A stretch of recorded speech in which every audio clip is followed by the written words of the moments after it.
The first 6 action items here went to RPC last week on the 2nd. I did request a copy of the minutes. I was unable to get those minutes before bringing this to council, but I assure you they were reviewed by RPC and were all approved. If RPC does not approve something, I won't bring it to tribal council until we get it cleared up. Okay, action item 1, tribal members basically exchanging lakeshore for lakeshore. I included the maps in the back. Allotment 345 is deals with both of these exchanges. This tribal member would like to exchange for his interest out of that tract for our interest in allotment 91330. Basically, he has 13.5 equivalent acres of undivided interest. We have 2.6 equivalent acres of undivided interest in an allotment that he wants to get more land in. The value of the land difference is $22,909.99. So this is what we would pay to him in lieu of the full exchange and accumulating more interest in that 345. RPC talked about this in great detail, but they believe that if we assume more ownership in 345, we can eventually develop that into similar Pickerel Lake or Red Iron Lake Association allotments. I recommend that we do move forward with this. Currently, the tribe is 16% owner in this tract. After this, we'll become 31%. After these 2 exchanges, we'll become 31% owner. And we do have other applicants that are willing to sell from this piece. And because it's been fully appraised and the appraisal is around $5,000, we're going to look at offering a sale to them tribal members that have been on the waiting list that would be willing to sell out of this tract. So we do have the potential of becoming majority owner on this piece. And hopefully we can work towards development with lakeshore lots. Exchange number 2 is out of that same allotment. He owns lakeshore in 345. He's actually doing an equivalent exchange for a T tract down by his property. It's basically a pasture piece, allotment T5094. And that's part of expanding his current ranching operation. He's actually the current leasee of this piece, and there's really not much usable acres there. He's got personal interest in the land. I mean, it's mainly trees and ravine. There's hardly any pasture there, but he's doing an equivalent exchange for his lakeshore interest for this 40-acre piece. And the BIA has requested me that I use the applicant case numbers. They feel it is confidential until it becomes approved by council, then it becomes public record. I explained that to RPC, and this is how I'll present them. Verlin can put their names in the minutes once council approves them, but just for their protection and their confidentiality, we try to keep it, by the case number. But the Little Steps Daycare, that's going over here by the bag factory. We originally thought that site wasn't going to work, but they're going to have to bring in a lot of new field to get the compaction and everything correct.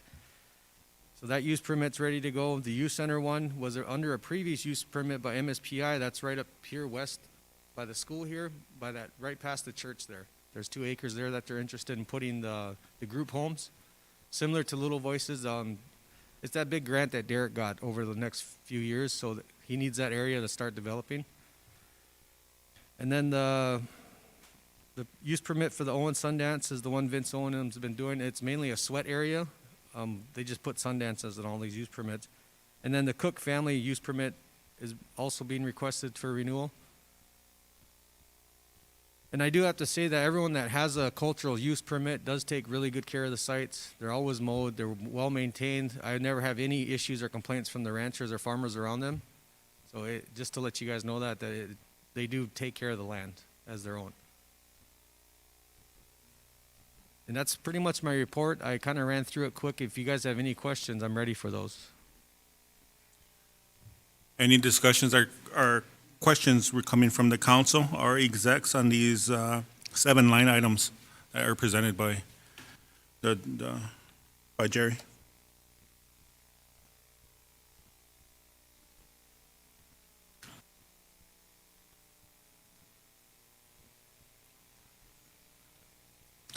If not, we could go. Motion to approve 1, Okay. Mr. Chairman. So moved by Curtis to approve the motion number 1 on that line item, the line exchange sale 20086. Mr. Chairman, if I may interrupt quickly, I forgot to add on the end of that motion that Section 7 will be the funding source. Number 1? Yes, yep, number 1.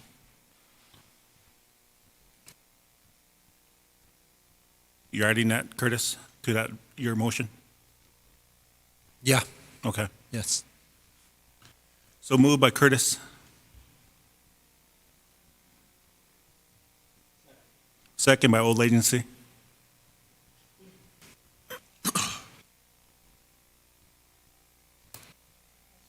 Question by Madam Chair, or Madam Secretary. Yes.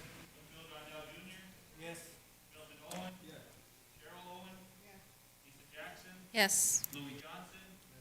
Tribal Vice Chairman. Tribal Secretary. Mr. Chairman, the motion passed. Thank you, members of council and execs. Any questions on item number 2 that he presented? Any questions or comments, concerns, or anything coming from council and execs? Motion for number 2, Mr. Chairman. So moved for the land exchange 22541. So moved by Curtis Bassinet. Second by Old Agency. Question, Louis Johnson. Curtis Bissonnette. Yes. Joe Rondell Jr. Yes. Milton Owen. Yes. Cheryl Owen. Yes. Lisa Jackson. Yes. Louis Johnson. Yes. Tribal Vice Chairman. Yes. Tribal Secretary. Yes. Chairman, the motion passed. Thank you, members of council and execs. Going on to number 3, the use permit of the assistant SWO Little Steps Daycare. So moved by All Agency, second by Tokanawa. Question. Question by Iagapta. Milton Owen. Yes. Cheryl Owen. Yes. Lisa Jackson. Yes. Louis Johnson. Yes. Francis Crawford. Oh, I'm sorry. Curtis Bissonnette. Yes. Tribal Vice Chairman. Yes. Tribal Secretary. Yes. Chairman, the motion. Thank you, members of council, execs. Going on to number 4, the use permit of the SWO Youth Center. So move, Mr. So moved by Iagapta, question by Tokanawa.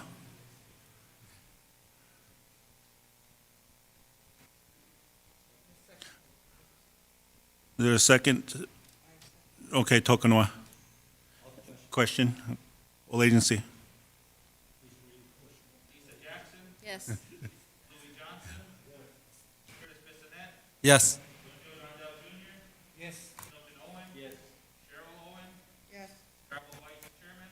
Yes. Tribal Secretary. Yes. Chairman, the motion passed. Thank you, members of council and execs. Yes, Berlin, you missed me on that last one. So I'm gonna say no. Remember, yeah, you missed me. Yes. he included Francis but missed Haipa. Yeah. Going on to number 5, or is it the use permit for the Owen Sundance? Motion. Okay, there's a question by Madam Secretary. I just had a question. How long are the use permits for when they're for Sundance? 5 years? 5 years, Okay, yep. thank you. So moved by Curtis for the use permit for the Owen Sundance. Second by Madam Secretary. Question by Haipa. Curtis Bissonnette. Yes. Joe Rondell Jr. Yes. Milton Owen. Yes. Cheryl Owen. Yes. Lisa Jackson. Louis Johnson. Tribal Vice Chairman. Yes.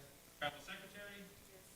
Chairman, the motion passed. Thank you, council and execs. Going on to number 6, the use permit for the Cook Sundance.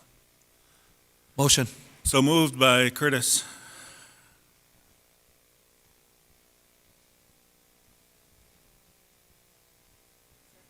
Second by Madam Secretary.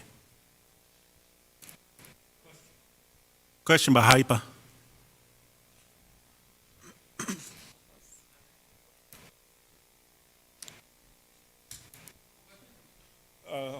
Haipa. Again. Yes. Whitfield Rondell Jr., Yes. Milton Owen. Yes. Cheryl Owen, Yes. Lisa Jackson. Yes. Louis Johnson. Travel Vice Chairman. Yes. Travel Secretary. Mr. Chairman, the motion passed. Thank you, members of council and execs. On to number 7, that will conclude Jerry's report. Laptop purchase. It's over $9,914.34. These income as a funding source. Motion. So moved by Iagapta, second by Haipa. Question by Tokunoa. Lisa Jackson. Yes. Louis Johnson. Curtis Bissonette. Whitfield Rondell Jr. Milton Owen. Cheryl Owen. Yes. Travel Vice Chairman. Travel Secretary. Chairman, the motion passed. Thank you, members of council and execs. Anything else, Jerry? No, we'll have more land sale stuff coming next month after the accounts get replenished, when Cobell's back and Section 7 starts accumulating. But other than that, we're just moving forward best we can. Thanks, Jerry. Appreciate how you put your report together. Everything's all good, ready to roll for the council. Motion to approve his report. So moved by Iagapta to approve report, second by Tokunoa. Question by Curtis. Lisa Jackson. Yes. Louis Johnson. Curtis Bissonette. Whitfield Rondell Jr. Milton Owen. Cheryl Owen. Yes. Travel Vice Chairman. Travel Secretary. Mr. Chairman, the motion passed. Thank you, members of council and execs. Thanks, Jerry. That was in 15 minutes, you guys. Now we're going to wait and planning. Planning's on deck. Department of Transportation, are they here? Oh, Madam Secretary needs to sneak in something. The floor is yours, Madam Secretary. Thank you. This letter is to Jeanette Hanna, Office of Indian Services in DC, and the motion has to read to change the amount from $800,000 to $600,000. And the cost of the construction project is estimated at $600,000, and it will be paid for through the Sitsinuaptan Oyate's fiscal year 2020 Child Care and Development discretionary funds, and it's a letter intent to use child care development funds for construction of the child care facility, the daycare. Question by Haipa.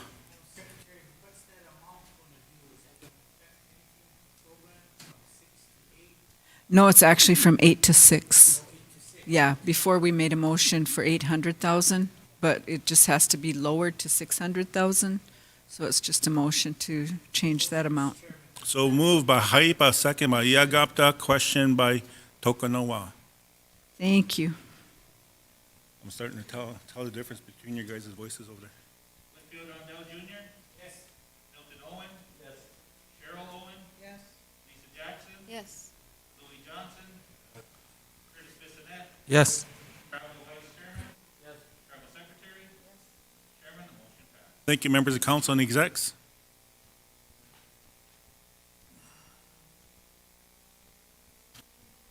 Kim.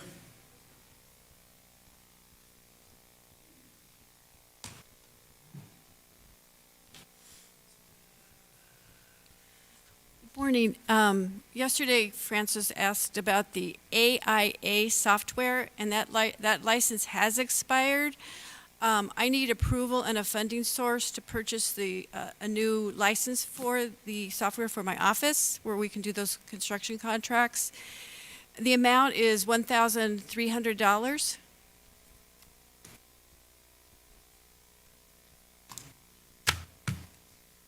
Curtis. Is that for the license? That is for the software license. And it's an annual renewal. Okay. Mr. Vice Chairman, do we have a? Steve, would we be able to use the CARES funding since it's for CARES project? I would suppose so. Mr. Gunn, if we're going to buy software to use with CARES, to use on CARES projects, can we use the CARES funds? Okay. Is that what you would like to do? Yeah, he said he would think so.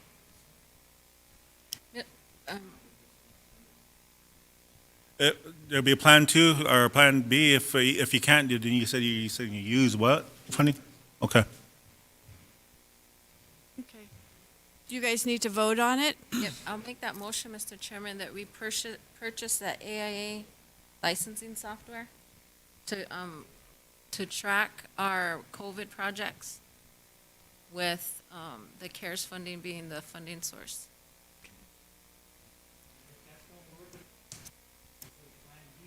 Plan. So moved by Iyagapta. Second by Haipa. Question by Tokunawa. Lisa Jackson, Yes. Louis Johnson, Francis Crawford, Curtis Bissonnette, Yes. Joe Rondell Jr., Sheldon Owen, Cheryl Owen, Yes. Tribal Vice Chairman, Tribal Secretary, Chairman. Thank you.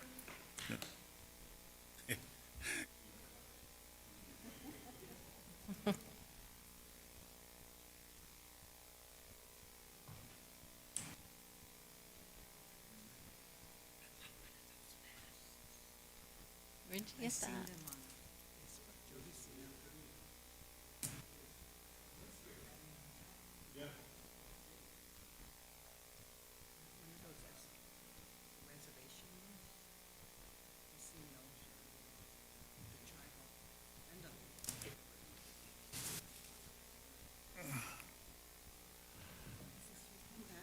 No, that's yours.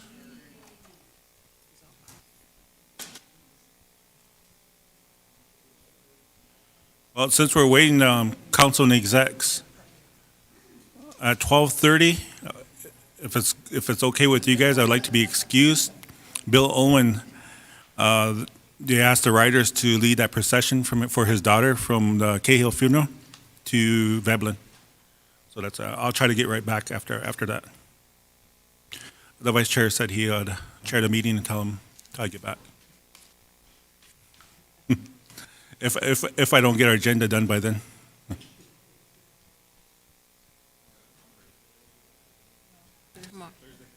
Tomorrow.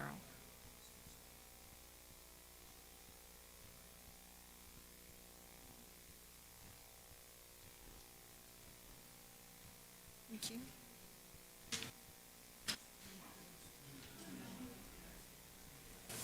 Thank you.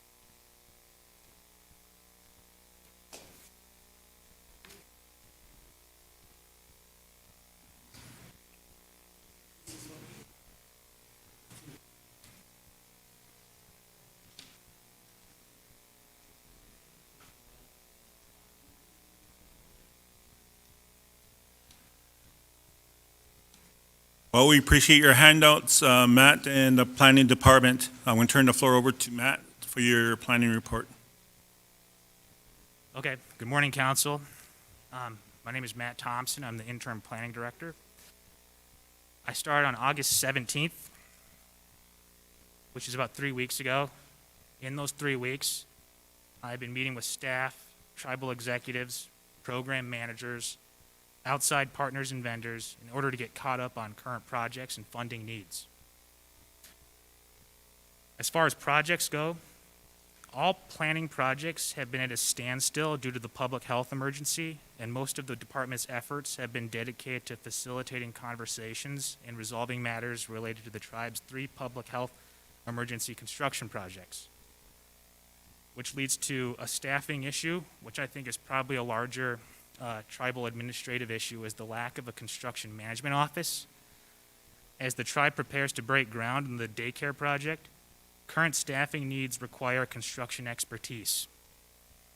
Due to the fact construction is not a planning discipline, the tribe has a need for 3 construction specialists, Conversations with other tribal program managers are ongoing, and RPC has recommended that the planning department work on structuring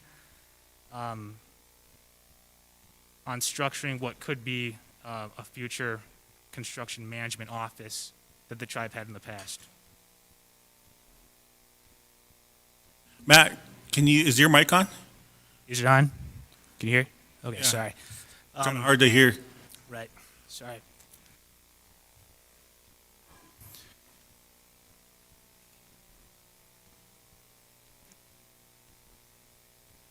As far as recent accomplishments with planning, we've been working with the vice chair's office and our outside vendors and the chairman's office on, I suppose, expediting or making the vendor payment process much easier.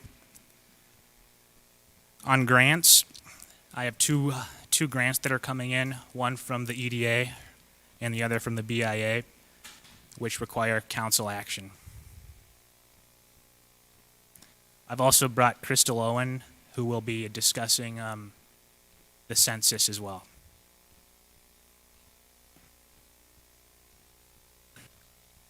Quick question, when is your grant going to be available for council action? I have two grants that require council motion. The first one is the EDA grant. The EDA COVID-19 Recovery and Resiliency Project Grant for $149,000.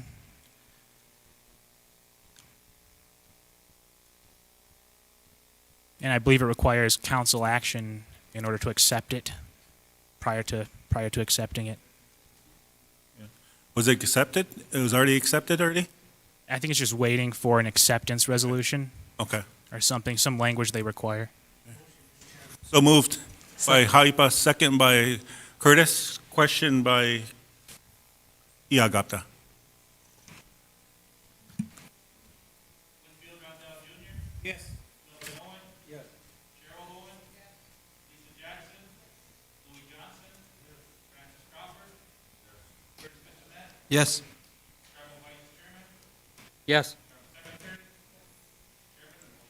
Thank you. Members of council and execs, anything else, Matt? Yes, the second motion I'd like council to consider is a motion to accept the BIA IEED grant, and this is related to the tribe's broadband study for $39,360. So moved by Haipa, Second. second by Curtis. Question by Old Agency. Winfield Rondell Jr. Yes. Milton Owen. Yes. Cheryl Owen. Lisa Jackson. Louis Johnson. Francis Crawford. Curtis Bissonette. Yes. Tribal Vice Chairman. Yes. Tribal Secretary. Chairman. Thank you, members of council and execs. Thank you. Yep. And then Crystal Owen would like to discuss the census.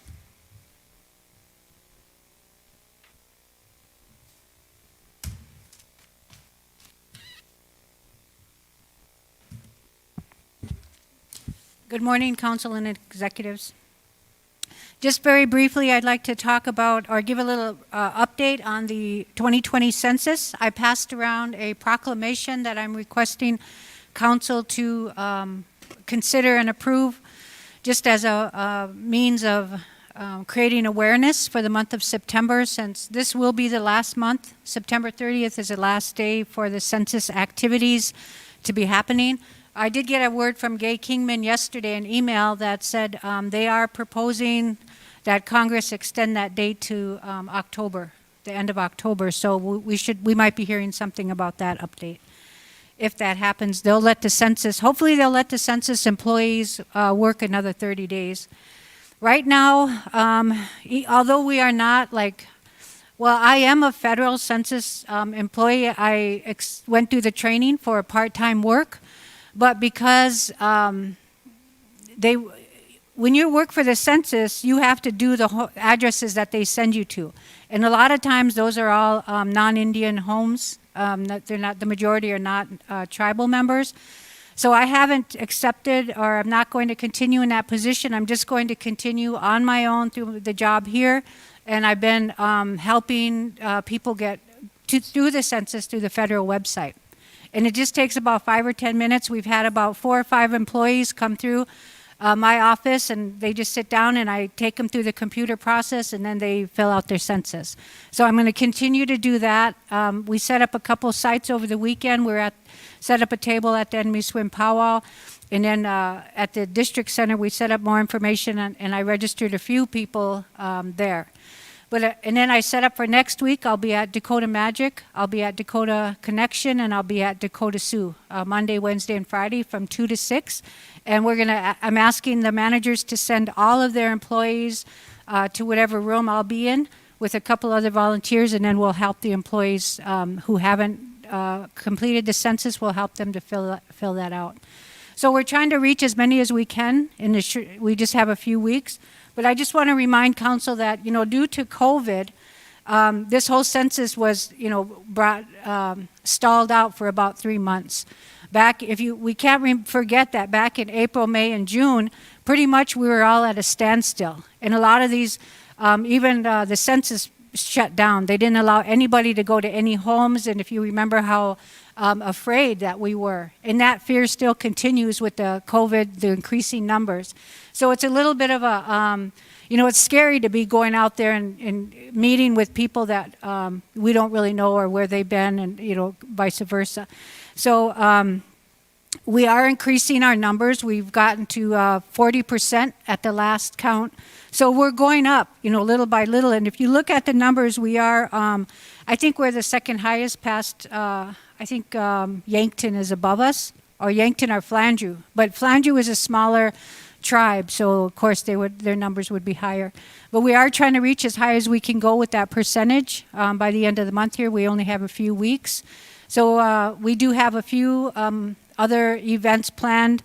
Tom and I will be working together to do another drive-through event because we were able to reach some. So probably 2 more drive-through events, and then just reaching out. So if anybody knows anybody, I would encourage all of you to help and ask your family, your relatives, make sure your children, grandchildren, everybody who has their own household, ask them if they've applied for the census. It takes probably 5 or 10 minutes. All we need is names, addresses, and birth dates. And in most cases, you don't even have to give a birth date if you're not comfortable. You just put the name of the persons that live in a home. So I would like council to support that proclamation that I handed out, and just declaring September as the Lake Traverse Reservation Census Month, so we can get that in the Shota, and we can just kind of create awareness to let everyone know that our tribe feels this is very important. If anybody has any questions. Madam Secretary. I think it's a good idea. And I just had some corrections. Okay. And I'll give my corrections Yep. to you. Okay, cool. Anybody else? Haipa. Crystal, have you set up at any of the districts yet? We're getting that on our schedule as well. Okay. And we're notifying the coordinators because we can't be at the district meetings because it's all like getting too soon. So we'll just set up, and if they're there, then we'll just let people know. We'll put a schedule in the Shota by next week.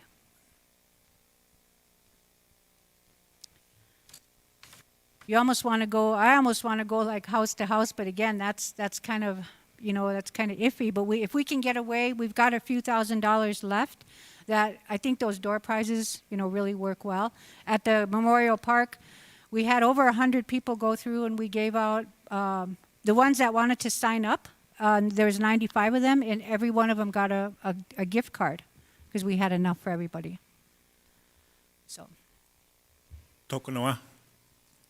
Crystal, I know you're doing a good job at the census here, and it's hard because you're due to COVID. But I had a question: is there a challenge with any of the other tribes? I don't know, but that would kind of be a good idea. The highest numbers. We could we could put out a challenge. Yeah. Or we could do a district challenge. Good. That way we can get more people to sign up. If I could figure out a way to track district-wise, Yeah. Just giving you some ideas Yeah. to get those numbers up. Okay, thank you. Anything else, council, for Crystal? Motion to approve with Second. corrections by Madam Secretary, second by Tokenoa. Are you giving her the corrections? Yeah. You want to fix my name on there too? Fix his name, fix the vice chairman's name too. Was it a question by Iagapta? Okay. Tribal Secretary? Yes. Curtis Bissonette? Yes. Bluefield Rondell Jr.? Yes. Milton Owen? Yes. Cheryl Owen? Yes. Lisa Jackson? Lou Johnson? Francis Crawford? Tribal Vice Chairman? Yes. Chairman, motion passed. Thank you, members of council and execs. Thank you. Chairman, Crystal, maybe you might want to, Verlin, who was that sent that email? Gay? Yeah. I think it was Gay Kingman, but I think the tribal chairman's health board is getting a letter or something together for the extension of the Oh, census. good. So everyone will band together and do that. So might want to get with her. She's the, I don't know, manager of the health she's the admin. admin. Okay. Just leave one name. Okay, cool. Thank you. Okay, I will. I'll call her. Thanks, Crystal. Yep, you're welcome. Any- Anything else, Matt? Nothing else, but I do have Bruce Jones here, our project coordinator. If anyone has any questions while he's here.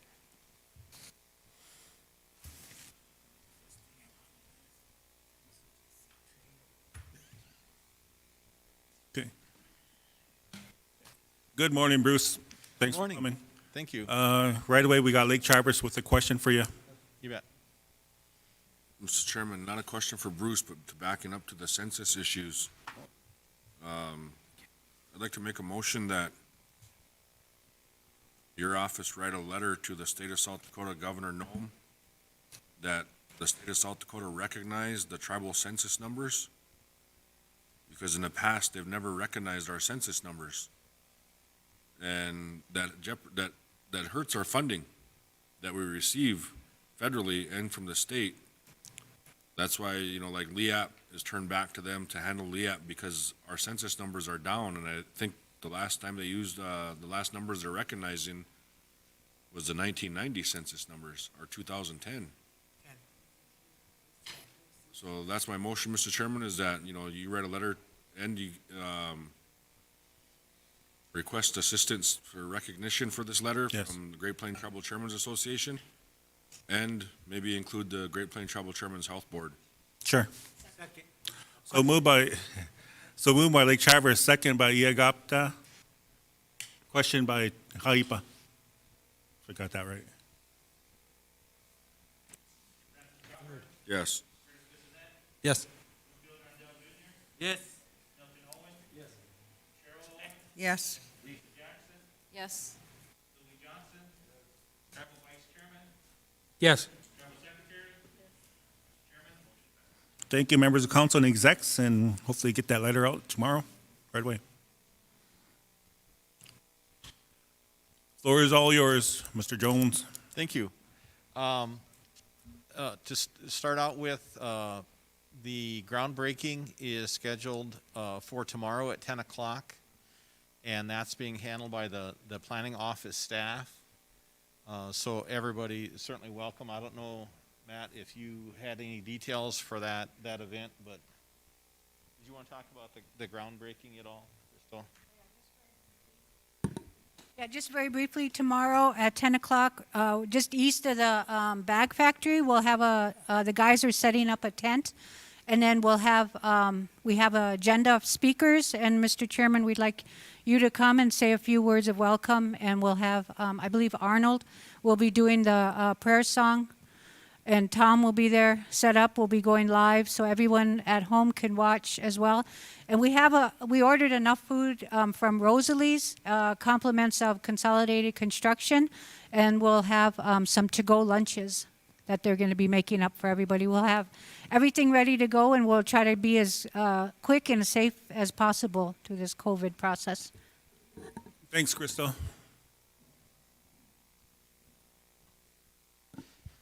Okay, thank you.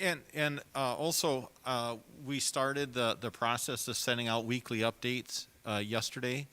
And I wanted just to confirm that everybody has received those updates. And if you have not, I'll be here this morning and through lunch. And so if anybody wants me to take a look at that or work through that process with them, I'm sure available to do that. So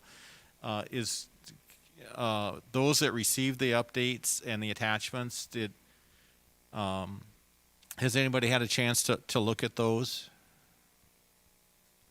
Okay, if you would check your iPad, there were 3 emails that were sent. One updating each the food pantry, daycare, and the COVID housing project, and they had attachments with the schedules and inspections and status updates. So if anybody needs any assistance or would like some help with that, I'm available to do that. So just some feedback. And if there's any improvements or any things you want changed in that weekly update, please let me know and we can certainly accommodate that. There are several updates that are part of that. There are 2 issues on the COVID housing site. One was there was a COVID positive test last week with the concrete crew. They went through and did a test of everybody else as well, and there was only 1 positive. That crew is now gone. They left Friday, and so the next crew that's going to be in is framing, and they're going to start going vertical here shortly. And Jesse and I had some discussions about how we can work with Consolidated with their COVID policies, which was an attachment to the email, and strengthen that. And so, Jesse, if you want to talk just a little bit about your conversations. Så was bättre det här och säga was you happy. I visited with Brent Knutson on Friday when we were informed that they had 1 positive case of the concrete crew. The guy they were already wearing masks out there. They did their final pour of that project. And then we stood outside and we visited about getting the fogging machine for when the building goes up, and even a shower system like they have at the connection at the casinos, so their staff would be getting sprayed in the morning and at night when they leave the project, and then the whole building would be getting sprayed down, and that'll be the policy on all 3 projects once we get to those areas. Visited with John Cloud yesterday. He's agreeable to, during the process of developing the pantry, the project date is probably November when the rehab will start on the old part, and the pantry will move over to the community center so we won't have to close down. So thanks to John and LTUC for doing that. So that'll speed up our process. We'll be able to vacate Gino's crew out of there and all his product, and tribal members can still get fed for that month. So as far as the handed out yesterday, the schedule of events for the COVID project there, we get one every month. They'll be on your iPads from now on. We didn't have them on there this past week, but they're on there now. Yeah, but we handed out that yesterday, and then also the correspondence from CCC, and they're going to get their policy pertaining to their company on COVID and how they handle it, which is more likely how all of the Washicha world handles it. It's you don't get tested until you show symptoms. We're trying to be more aggressive. We met with IHS yesterday. They're willing to test our crews as they come in on Wednesday mornings. We're thinking there's probably going to be, when these 3 projects are going on at the same time, we're going to have over 100 off reservation people coming in every week. So we're trying to adjust for that, and we gave IHS the heads up about that. Most of these contractors are off reservation. There's right now there's no Terrell workers working at all. The ones that were hired, or the 5 that were hired, have all quit. so we don't have to worry about it going back into the community, except for where they stay is Super 8, where they eat is everywhere in town in our casinos, and of course the bars where they go visit. So those are the things we're up to date on as of now. Madam Secretary has the floor. She has a question. This is for Bruce. At what point does IT get pulled in, or are they already involved with your meetings? They haven't been. We are working through the security and which would be surveillance and access for all three buildings. We're actually working with the same vendor that IT is working with, and so there's a connection there between the vendor who is currently procuring updated security equipment through Electro Watchman. And so those systems are going to be married and under a single license. And so they haven't been, IT hasn't been a part of the discussions past that the hardware part of the surveillance and alarm systems. But that's a good question, and we'll have to close that circle in the operations, because that needs to be maintained consistently with the other systems that are tribal.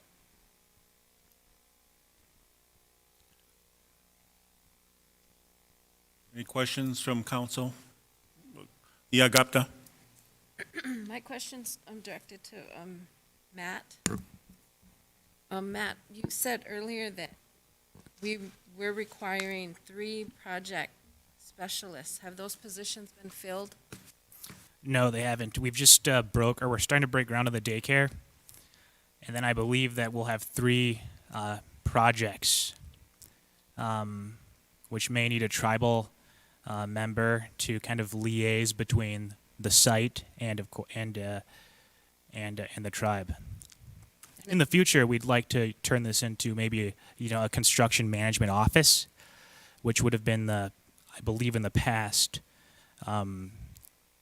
those duties were handled for that office. But as you know, planning is not a construction office.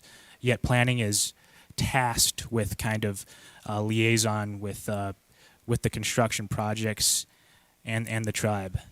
So that's kind of where I've noticed a lack of expertise at the tribe when having construction project conversations, etc. So these 3 project specialist positions were funded through, what would be the funding source? Is that through planning? Through the CARES Act, through their emergency projects. Okay. They're financed and funded through the CARES Act.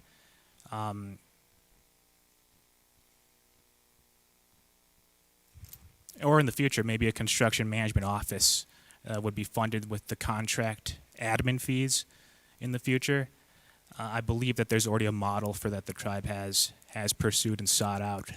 I'm unfamiliar on the history of that, but it's just something for consideration. Okay, thank you. Any questions? Anything else?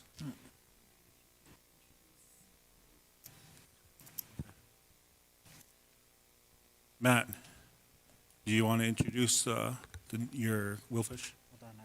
Okay. Before that, I got Council, we need a motion to transfer, what is it, the 2 million and the 1.7?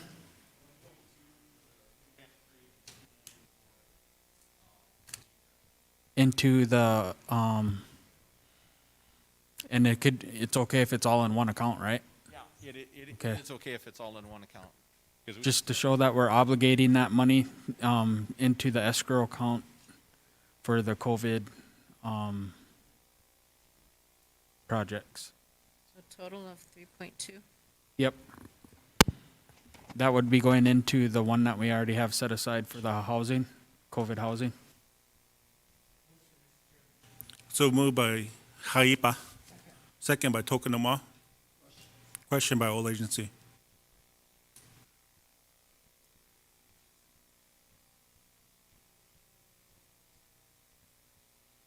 Bill Randall Jr. Yes. Lisa Jackson, Yes. Louis Johnson, Francis Crawford, Curtis Bissonette, Travel Vice Chairman, Yes. Travel Secretary, Chairman. Thank you, members of council and execs. Matt?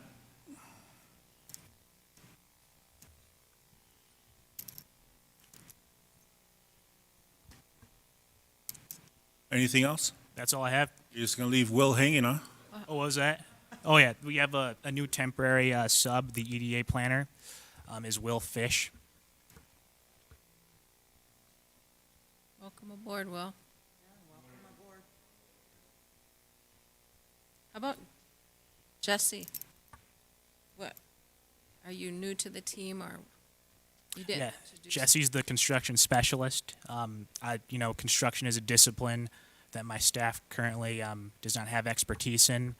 So he's been working with Bruce Jones and I suppose making introductions and having conversations at the tribe as far as ensuring that those payments and vendors and all those issues are resolved quickly. So he's the new, what's your, What's his title? Construction specialist, I thought it was, specialist. is it a temp? That's a temp position. Okay.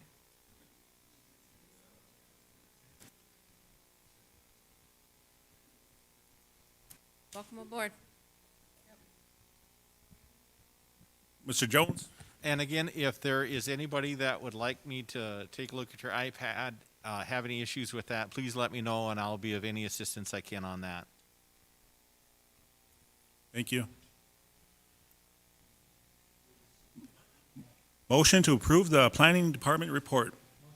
So moved by Curtis, second by all agency.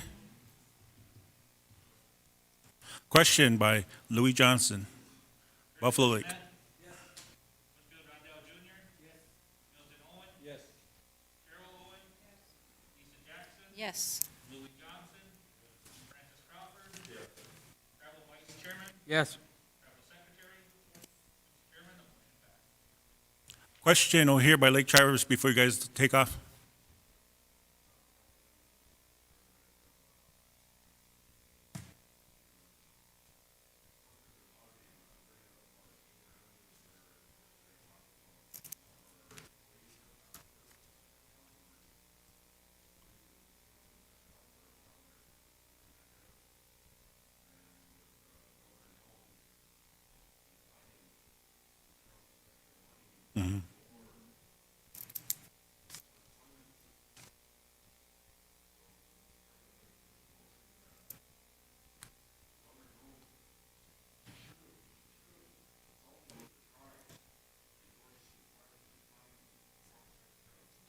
Money. And being that the tribe here is the 9th largest employer in northeast South Dakota, she should have had the courtesy to consult with us before she did that. Because, we still have a substantial amount of tribal members unemployed. So my motion is that we write a letter to the governor's office, your office write a letter to her requesting that next time this happens, that she consults with our tribes and she accept that funding from the president's office. So, and the same thing, Mr. Chairman, take that and get support from Great Plains Tribal Chairmen's Association and the Great Plains Tribal Chairmen's Health Board. I'll second that. Sure. So moved by Lake Traverse, second by, Iagaptas. There's a question by Tokanawa. Francis Crawford. Yes. Curtis Bissonette. Yes. Winfield Rondell Jr. Yes. Milton Owen. Yes. Cheryl Owen. Yes. Lisa Jackson. Yes. Louis Johnson. Travel Vice Chairman. Yes. Travel Secretary. Can't do that. Chairman. Thank you, members of council and execs. At this moment, we got Cliff coming in for his transportation report. Now the state reps are coming back to the districts, to the schools, saying, hey, we got extra CARES Act funding, what do you guys want?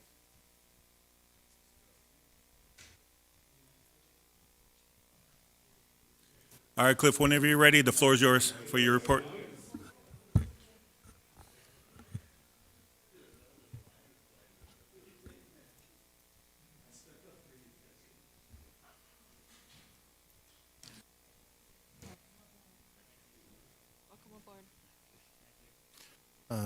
Good morning, Council. Thank you for being included on the agenda for today.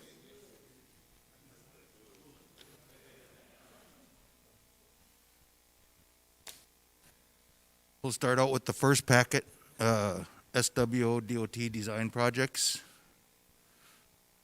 It's all in there.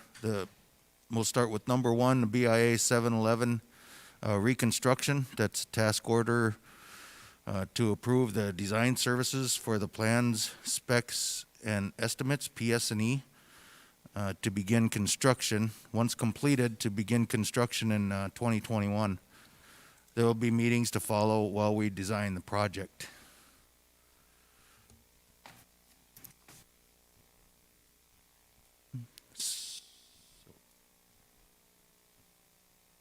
What's that?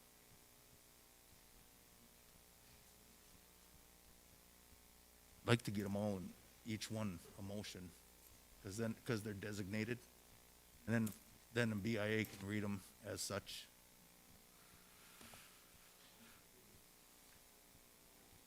Motion, so moved by Lake Traverse, second by Tokunawa. Question. Question by Iagapta. Francis Crawford. Curtis Bissonette. Whitfield Rondell Jr. Milton Owen. Cheryl Owen. Lisa Jackson. Yes. Louis Johnson. Tribal Vice Chairman. Tribal Secretary. Chairman, the motion passes. Thank you, members of council and execs, for approving that motion number one for the BIA 711 reconstruction. Motion to approve motion two for the Chios-Brizina Pathway Project by Lake Traverse. Oh, that's a tie. Second by Tokunawa. Question by Curtis. Oh, that was Madam Secretary. She just looking at me, didn't say anything either. Madam Secretary was second. Francis Crawford. Curtis Bissonette. Whitfield Rondell Jr. Milton Owen.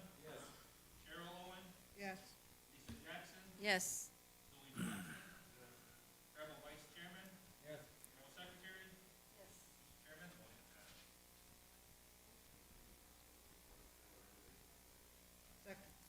So moved by Lake Traverse, second by Tokunawa.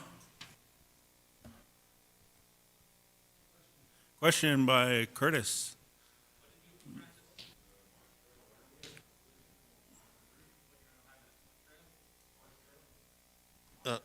Bars. The Barsh Trail. Mr. Chairman. Go ahead, Cliff. So for Verlin, I have the language that we'd like to get into the emotion on the report, and I'll get you this report just as soon as I'm done, as soon as we're done here. Then we can use that language that's in the report for the motions. Francis Crawford. Curtis Bissonette. Whitfield Rondell Jr. Milton Owen. Cheryl Owen. Lisa Jackson. Yes. Louis Johnson. Tribal Vice Chairman. Tribal Secretary. Chairman, the motion passes. Thank you, members. I'd like to approve the Biculi Road BIA 200 construction modification. So moved by Iagapta to approve the Big Coulee Road BIA2 construction modification. Second by Tokunawa. Question by Madam Secretary. Lisa Jackson. Yes. Louis Johnson. Francis Crawford. Curtis Bissonette. Whitfield Rondell Jr. Milton Owen. Cheryl Owen. Tribal Vice Chairman. Tribal Secretary. Chairman, the motion passes. Thank you, Cliff. Anything else? I had another attachment here, and I did email this out to each council member this morning. It's been some discussion that we've been having with the tribal chairman and vice chairman on the proposal for some equipment purchase for the tribal roads program. This proposal is in regards to some of the deficiencies in the SWO tribal roads program, snow removal and heavy equipment. Tribal Roads is working with equipment over 11 years old. The tribal program is tasked with the responsibility of clearing snow in the winter months, creating accessibility for vital emergency services and access to COVID-19 testing and rehab facilities. Many of the roads are considered cluster site roads and are not included on the federal, state, or local inventories. These cluster site roads access 3 or more homes and are also school bus routes, also driveways to elders and tribal members alike. Estimated miles of tribal roads on the Lake Traverse Reservation, 300 miles. So to upgrade the equipment would be replacing 2 tandem axle dump trucks, front plow and side wing plow attachments, also to include the sander boxes. An estimated cost per plow truck would be $225,000, $365. Times 2, that's $450,000, $730,000. Loader with quick attach and V-plow attachment added. This is be an upgrade also. Estimated $262,000, $785,000. This is a request for possible COVID funding, and this may be a good opportunity for a much-needed upgrade of equipment. And if you have any questions or concerns, please let me know. And I did include some pictures there of the equipment and the quotes. I think this might be a good opportunity for the tribe to at least, we could just take a look at it and we could upgrade our equipment to something that's new and better. This equipment is pretty old that we're working with now, so. Junior from representing HIPA, you have a quote, the floor is yours.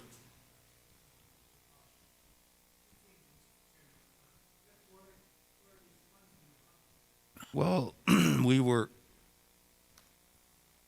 thinking because of creating accessibility to COVID facilities, COVID testing sites, that type of thing, that it could possibly be something. I have no idea the requirements for the COVID funding. I don't know how much of the COVID funding is left. I know none of that. But I do know that the tribe doesn't have the money to do this. So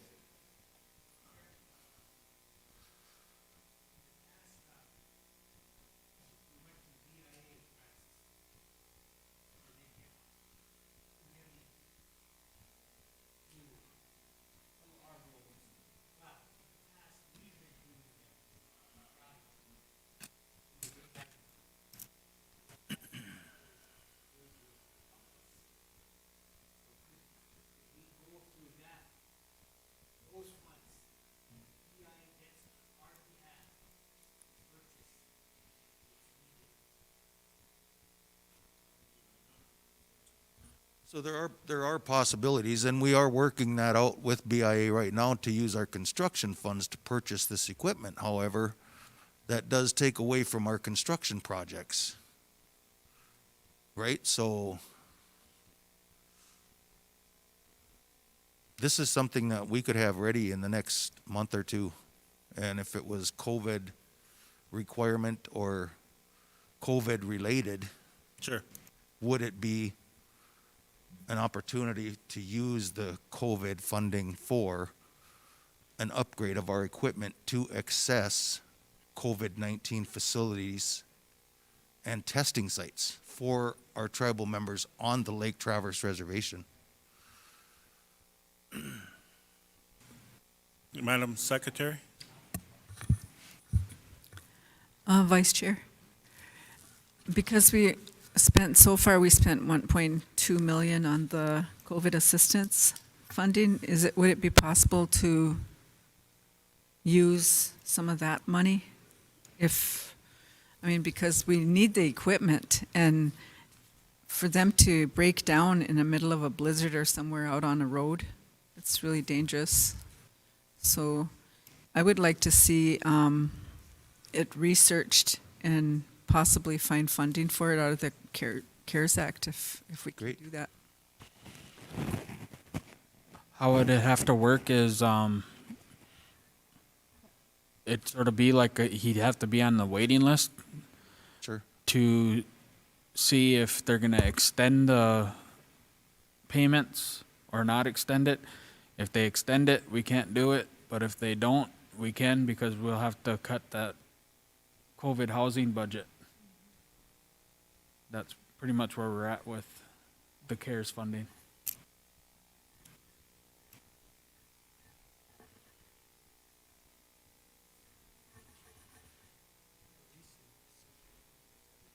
Lisa? And then aren't we expecting a second round? But that's probably because it's caught up in election time. We probably won't get that till after the election. Sure. Won't hear more Yep. about it. Yeah. So there's a possibility of that second round of CARES funding, and we still haven't hit our second wave yet, which Yeah. is predicted to be more worse than this first wave. So I'm thinking we're gonna have that second round of funding coming through, which we have not allocated anything towards that yet. Yeah.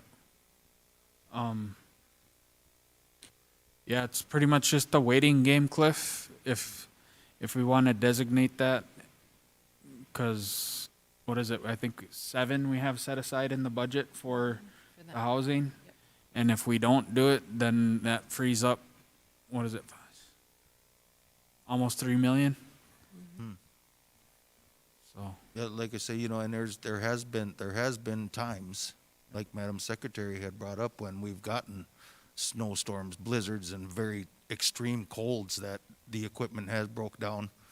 You know, they're out on the road, and they have to limp the machine back with chains and whatever to get it to the shop so they can weld it back up and go back out again. So, you know, the equipment is outdated, and it might be a good opportunity for this. I thank you for the opportunity to bring this up and just open up the discussion and the idea to tribal council and executives more, and, you know, maybe we can.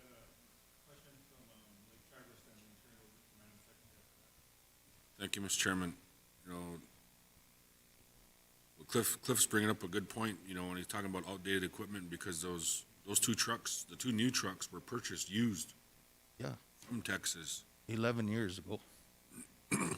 So, you know, talking to Mr. Gunn back here, he says we probably have to wait to find out on Thursday if the Republicans pass new money for CARES Act. And that's a possibility that we can argue, you know, utilizing CARES Act funding to purchase 2 new snowplows. But instead of sitting there waiting for the Republicans to pass a bill, Cliff, what about utilizing Department of Minerals out of Denver, where they have that loan program? DEMD? They're they're not equipment purchase. So they are helping us with the assessment project. They helped us with the survey, the gravel survey, you know, those types of things, but there's not equipment purchase there. See, I thought that, you know, that they said they could provide that stuff when we met with them out in, at a Great Plains Tribal Chairman's meeting. Right. They can give us money for everything leading up to it, and then it needs to be a tribal commitment for the purchase of the gravel crushing equipment, the loaders, the dozers, everything that we'll need. That might be a discussion also, and I was just on the phone with them the other day about our project, so. Mr. Chairman, you know, it's like, you know, every time we go somewhere, there's roadblocks when we want to purchase equipment, you know, especially when we need it. I'd like to make a motion allowing Cliff and yourself to approach Kelly at Dakota Bank to see if she'll give us a loan for 2 new trucks with the quotes that Cliff had presented to council today. And the payments would come out of the tribal transportation dollars, just like how we did when we redid BI 700. Yeah. So moved by Lake Charbers. What's your motion again? Sorry. To allow Chairman and Cliff to approach Kelly at Dakota Bank and request a loan to purchase those 2 trucks, and the payments would come out of their annual tribal transportation funding.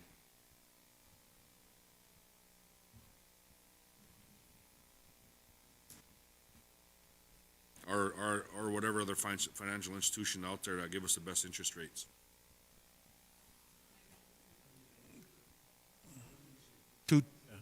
Two trucks and a loader. 2 trucks and a, Two plow trucks with the wing and the sanders and the front plow, and then the loader with the V plow. okay. Madam Secretary. I just wanted to make a comment because I see our tax revenue as an important part of our tribal infrastructure development, and I see tribal roads as part of our tribal government infrastructure, where some of our tax revenue should be going to the upkeep of our equipment and our roads and things, because maybe that would be something to think about as far as repayment of a loan, is more so tax revenue than taking from that budget that maintains our roads. I just want to make that comment. Thank you. Ia Gapta.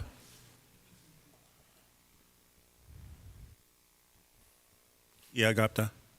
Do, if it's possible for this to be covered under COVID and we find out that they will be releasing additional CARES funding, would we be able to reimburse this with CARES funding? It's not budgeted for. Would that be something we would want to include in this motion? I don't think you want to include it in your motion right now, because otherwise you're pretty much saying that you're budgeting for it. Yeah. Okay. Is there a motion on the floor? Second by Louis, Buffalo Lake. Question by Madam Secretary. Francis Crawford, Yes. Curtis Bissonette,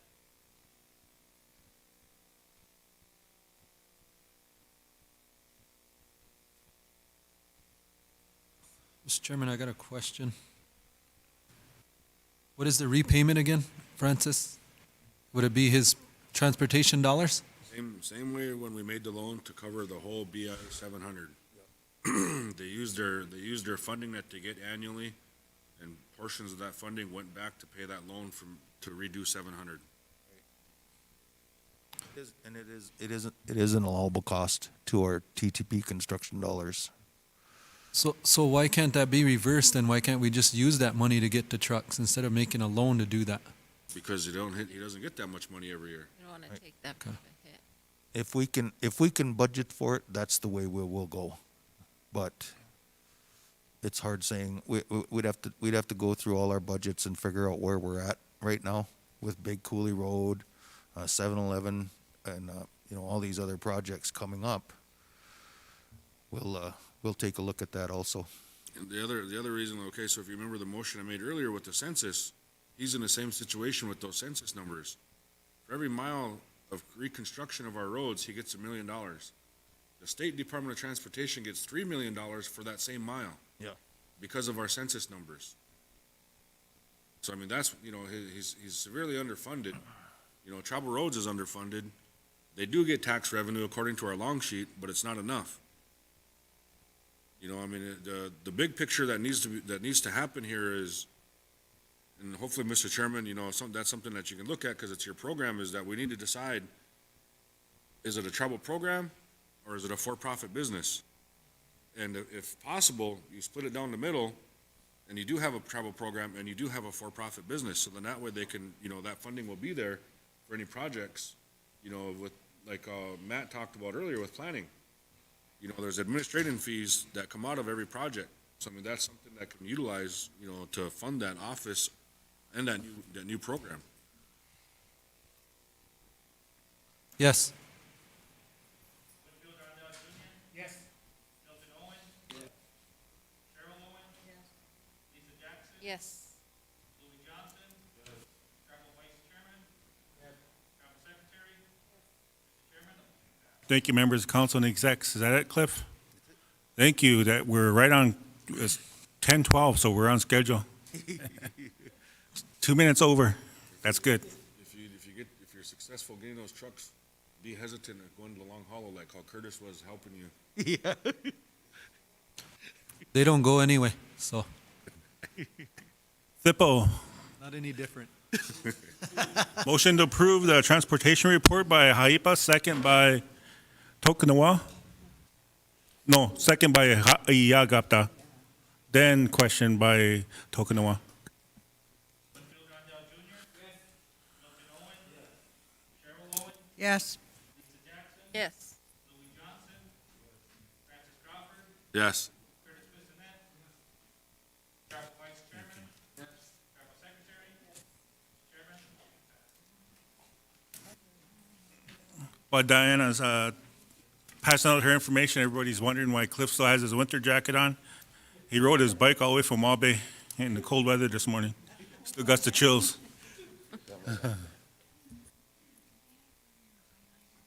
Sure.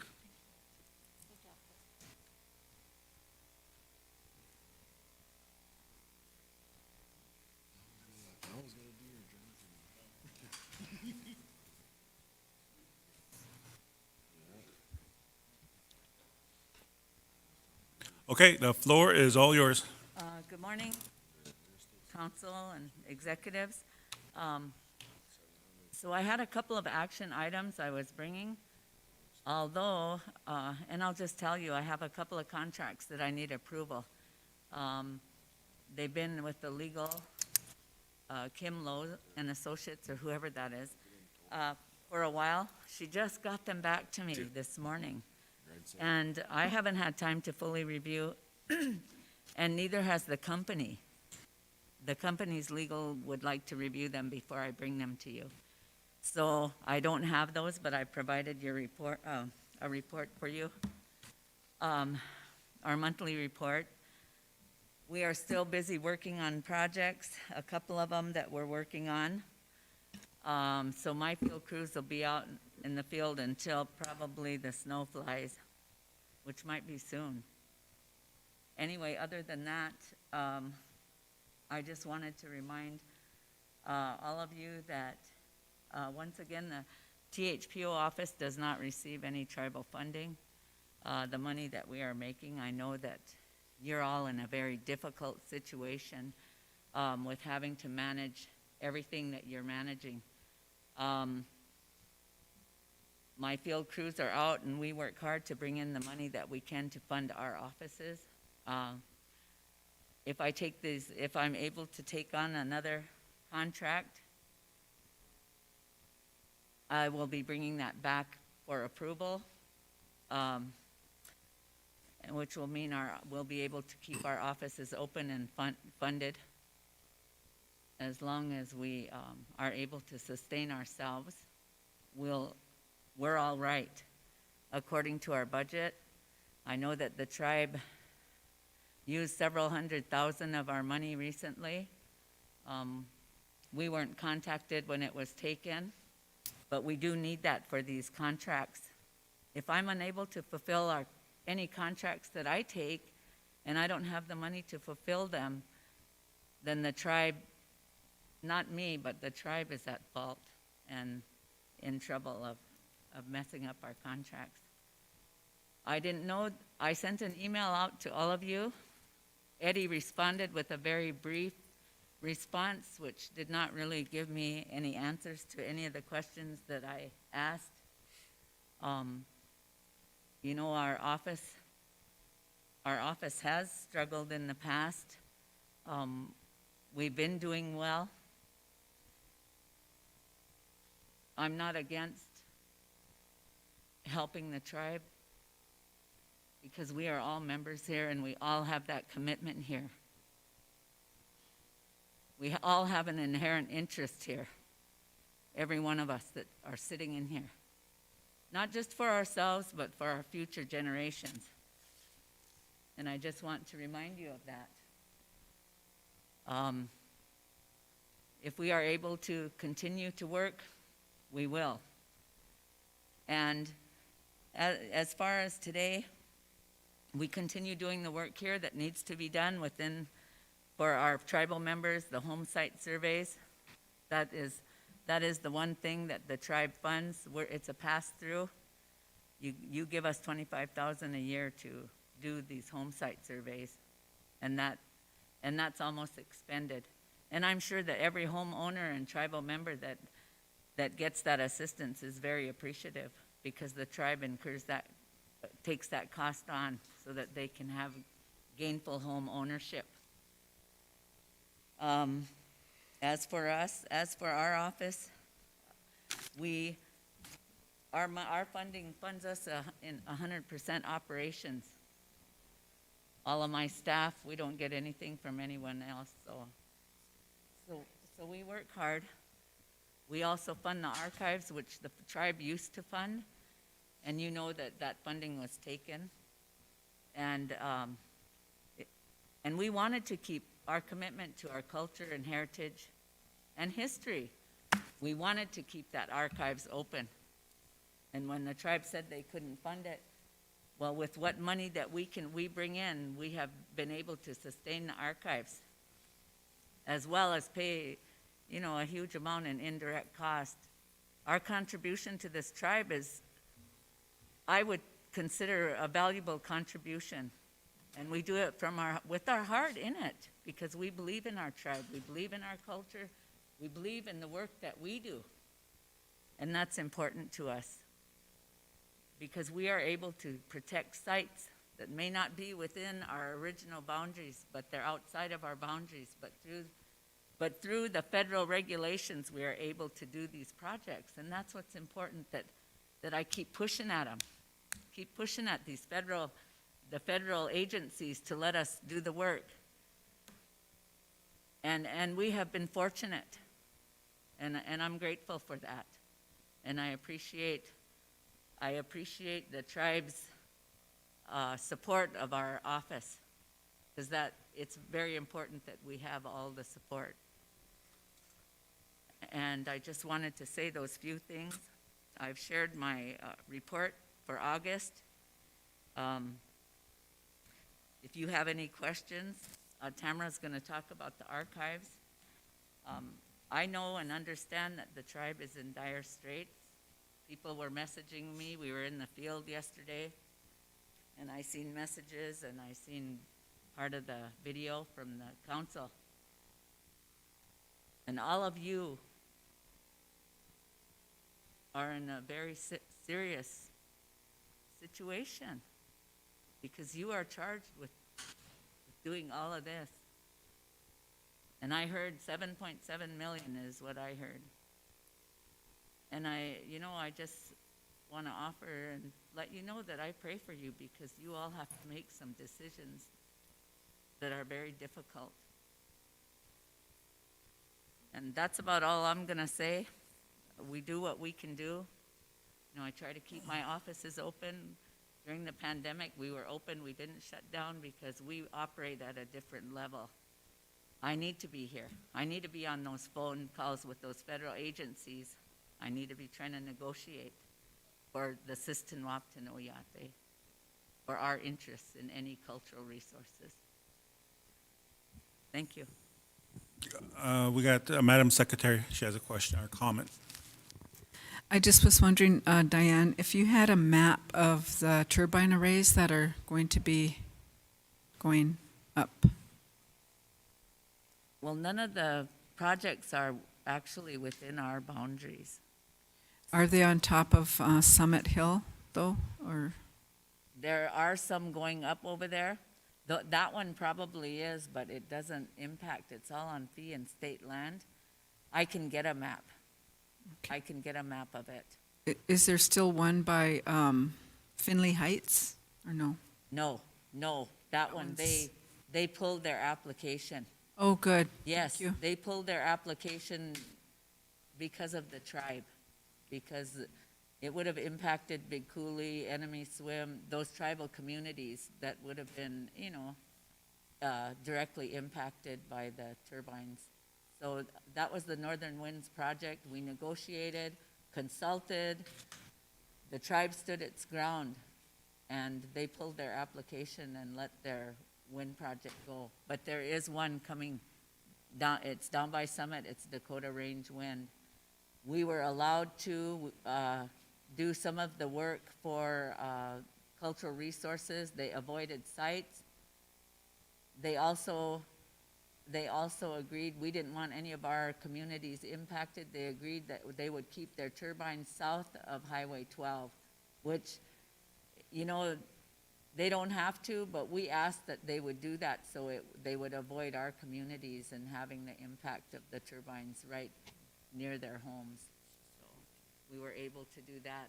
There's not a lot of, we don't have a lot of power unless, and sometimes if there is a federal nexus, then we do have some, they have to consult with us, you know, under 36 CFR 800, and we can ask those things of them, but we really have to have that mutual respect, because they will work with us oftentimes to assure that the tribe's requests and needs are honored. So there isn't a lot we can do, but we can, you know, through consultation and developing relationships, we have to be tactful and diplomatic with these are multi-billion-dollar companies that we're sitting at the table with. And so we have to be very diplomatic in any of the negotiations and consultations that we're undertaking with them. Thank you. Yeah, Gapta has a question or comment. Mr. Chairman, I just have a couple comments here. First of all, Diane, I want to thank you, and I appreciate your attitude and your understanding and your recognition of the situation we're in, Right. and the part that your program does play in helping the overall success of our tribe. So first of all, I'd like to thank you for that. Second of all, I'd like to just make this comment because we are in such a way that we're going to have to make some tough decisions. But so far, this is example number 2 where money has been taken from a program, and the director's telling us that they were not consulted. So I feel like it's just common courtesy, and it's just a respect and honor for the situation that we're all in, that executives, you sit with your managers and you let them know. Because when I was in the chairman's office and we had that $8 million deficit, it was tough, but we did. We sat down with our management and we let them know what was happening and what was coming out and the cuts that were happening. It was difficult conversations to have, but we had them. And at the end of it, it's just a show of respect for one another. So I would like to see that they are consulted before these big dollars are taken from their accounts. And the next thing I'd like to recognize is when you do go after these contracts and you do receive this funding from those contracts, you are obligated to those dollars. And so you raise a very interesting and a very important point, Diane, when you say that, because we can't just come in and take your funding, which now hinders you from completing those projects that we have committed to through those contracts. Right. So we need to pay attention that we're not hindering them from fulfilling their obligation. Thank you, Mr. Chairman. Yep. Okay, thank you. The vice chairman. Sorry, Tamara, you just keep on pulling that mic towards you. I know you want to share your thunder, but Diane, when doing this, yeah, I do apologize, but I mean no disrespect over doing it. You know, at the time, this was back in July when we were going through everything, and it was a decision council needed to make. And that's the decision, you know, they made. We needed to find out where we were at financially. That was in March, though. Yeah, but we still had to clear up. No, I mean, July is when I responded to your email. Yes. Yep. In July. And then March is when we did it, and that's when you sent your email. And I just wanted to, you know, say, you know, when we did this, we left you money for you to keep operating. So you don't have no shortfall there. No, we know that. But we're Okay. still operating. Yeah. We need to make sure we can complete the projects we have. Right, and we made sure that happened. We weren't gonna, in the email, I responded that, transfers were made so that employment would not be affected. There's still enough, for employment to continue without layoffs. I can hardly hear you, Mr. Vice Chairman. Said transfers are made so that employees would not be affected. There's still enough for employment to continue without layoffs.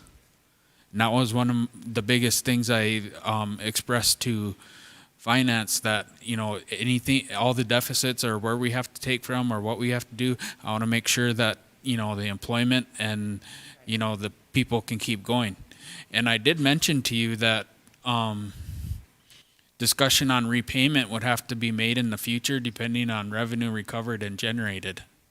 So it's not, I'm not saying that we're taking it forever. It's just, we're in a situation where we're in the unknown.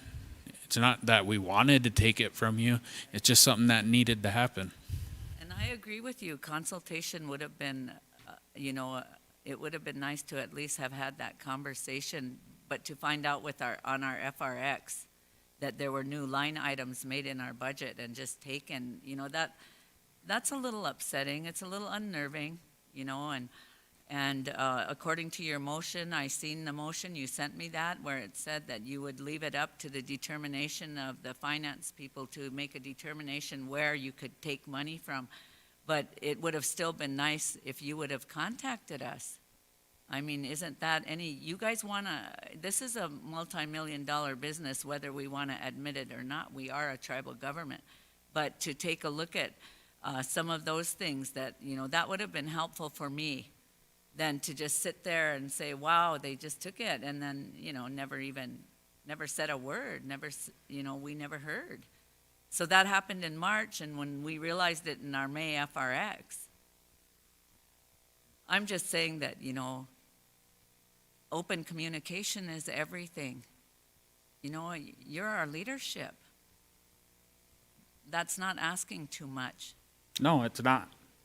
Yes. But, with the situation, I hope you can understand the leadership's, Oh, I know. you know, I know the situation that we are in. okay. I understand that. And then again, we had no disrespect of doing that, and we weren't picking on you or anything like that.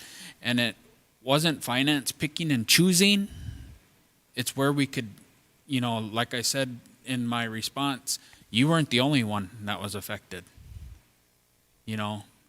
Shota, we have to talk with the Shota, and there's other and it doesn't say pick and choose, or they say, the motion reads to permit the finance department to restore tribal deficits with interfund borrowings and carryover funds. It doesn't say pick and choose. It just says where we're Now we're available. in an even deeper hole. That's kind of my concern. That's where. What do you mean? Now, like if we were, if we're in $7.7 million hole now where do we go? That's my concern. That's the concern. What do you mean we're in a $7.7 million hole? Well, that's the deficit, or that's what was told in council yesterday. Correct me if I'm wrong. No, that's just the budget cuts we got to do. It doesn't mean we're in a hole. It's just money we didn't receive from the gaming. Okay. You know what I mean?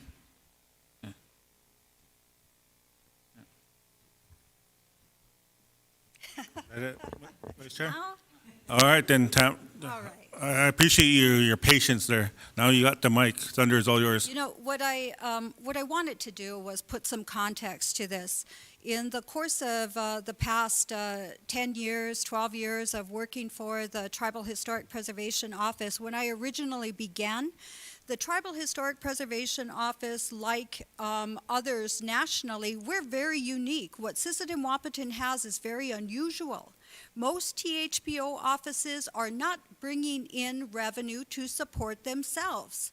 Most THPO offices receive, like we do, a $56,000 grant, or in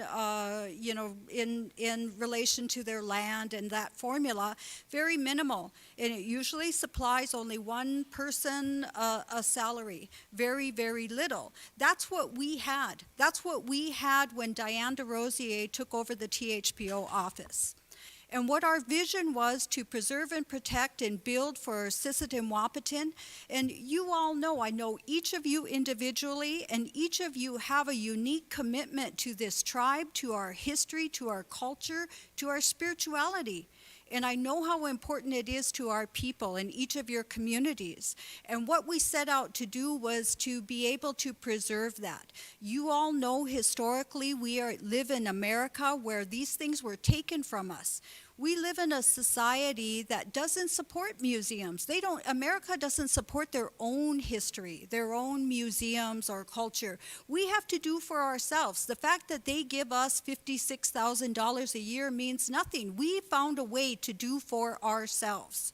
And we went into council, we developed a fee schedule, and we asked council if we would be able to find ways to generate money so that we could grow our program and do more for this tribe. So over the course of the past 10 years, what we began to do was to be able to add services and to go out there with archaeologists. And what we've argued is that when you have a Washichu archaeologist out there and they're identifying what's important to society, that we get to determine for ourselves what's important. And our people out in the field, their knowledge, our spiritual people, our elders, and those that go out there, their knowledge is just as valuable as an archaeologist. Because people want to say, like, how much, our field crew makes. We fought for that. We fought for them to make a comparable rate, an industry rate, and this is something that is for all tribal people, whatever tribe. We work with Yankton, Spirit Lake, Rosebud, as far away as Montana and others on projects that affect here under the federal law. So by doing that, what I want you all to know, and I know we are, this is being broadcast and we've had questions about us out in the community, is that the THPO office is not obligated to raise funds. Most THPO offices do not. And this is something that we had to develop and work through all the channels up to the National Park Service, who okayed it to be able to do this because they know they don't pay anything to help us to preserve our culture, our history, and protect our burial sites and our places of ceremony. So this THPO office did something that was unprecedented, along with help of other tribes that do this same thing. And they grew. We were able to grow with the vision of creating a museum to better protect the paintings that are out there, the artifacts that we have, all of the things. We talk about repatriating. We talk about bringing our sacred objects back from museums and placing them in here amongst us, what that could bring to us for healing. And where are we going to put those? We decided our vision of building a museum that has the kind of climate control environment, can sustain if there were a fire or all of those sort of provisions. And then to continually not have the support that we initially had in that vision. And now here we are. We're like a business. And when our funding support, the tribe no longer supported. When they took the funding from the THPO office, they took the portion that they helped us to sustain here. You've left your THPO office you better find contracts, Diane, come up with money. Get those guys out there in the field, or otherwise you all are going to lose your jobs. And that you have to earn money to be able to pay the high rate of rent here in this building. They have to pay it. The $160,000 a year, we have to come up with that, in addition to paying all the costs associated with running the office. So here we are. We worked hard. And I'm speaking now for people like Wayne Cloud, who's there. He'll answer your calls. He'll get whatever this tribe wants done. Very organized. Or Alicia Cloud or Whitney Bersheim and others that work hard. I've seen this office at their knees. We had for many years after this began, the lack of support being drawn from us, we had gotten so far. Every vehicle you see we have, THPO, everything we have has been supplied by our hard work. We've not come in here and asked this tribe for anything. Not for a truck, not for an ATV to drive an elder person out to a site, nothing. We worked for that. And now here we are, like a business, and we're looked at like, well, look, they have money, so let's take it from them. Every dollar I use now let's talk about archives. The tribal archives does not have a budget any longer. I have nothing. And I know people don't understand that, why I'm not, anything, whatever it is, a poster, I want to print a poster, I have to go to Diane and their budget and ask them, can you help me to do, I use all my own equipment, my own computer, Diane, we had problems printing out what you all received because our computers are old. We don't spend, apparently there's enough to take from us. Prior to this administration, during a previous administration, they took a very large sum from us, money that we had saved and hoped to be a match amount for a National Endowment grant, an infrastructure grant. And with that, and then taking the Tribal Archives budget, you know, it leaves us where I saw sitting in one area of our office the ground penetrating radar equipment that we had plans to use and to help with LaBelle Cemetery. We are continually bombarded with requests for our history, our culture, things to do that need to be done to preserve, whether it's, you know, get all of the research and the management plan together for our LaBelle Cemetery, or whether it be we need to rewrite our Ihana Woyakapi because a lot has happened since the 70s. All of those things. I can't even tell you the things that people think that the Tribal Historic Preservation Office should do, and including the Tribal Archives. So we're out here working hard. They're working hard to be able to keep ourselves afloat. So every dollar that we have that sits there, it sits there because that's our future. That's my job in the future. That's Whitney's job. That's Alicia's job. That's Diane's own job. So when you take from it, you're taking from our belief that we're going to be, we got to turn around and go back out and get another contract, work hard. And this is getting to the point of where, you know, it no longer makes sense. The support for our history and culture as tribal people, you know, needs to be there in a way that truly shows. As the archives alone now, as the curator of the tribe's collections, to me, it concerns me that this tribe has $0 investment into the care of thousands and thousands of dollars in beautiful Paul Warcloud paintings. During the period of time when we were supported with the tribe, we had this vision of getting those paintings back, get that collection back. Where are our items? And we did it. And now we have no support to take care of it. You better get out there, work hard, you guys, because, you know, that collection needs this or that or whatever it might be. The Blue Cloud Abbey, people wanting, you know, those are our items. We need to da-da-da. And these are the concerns of our elders.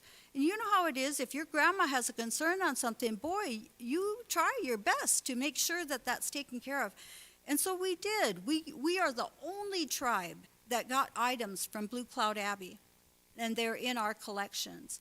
Then the second part of it is what good are they if they're just in a closet?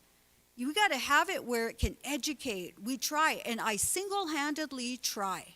I would love to be at every school. I'd love to be able to do exhibits. I'd love to be able to all kinds of things. But, you know, get out there and work, Diane. Get some more contracts so we can maybe do some of these things. You know, I want you all to understand that, you know, that it has been a stress to the staff there over time. And I hear you all talking like, you know, like we're a business that, you know, you can take our profit, you know, amount and things of that sort. And it really, you know, to me, it's not as if you're taking back and cutting from what you give us in a budget. You're cutting from the work that our guys are doing out in the field in the heat. And, you know, for, again, each of you, you know, I understand your important role and what you're facing too. And, you know, it's almost like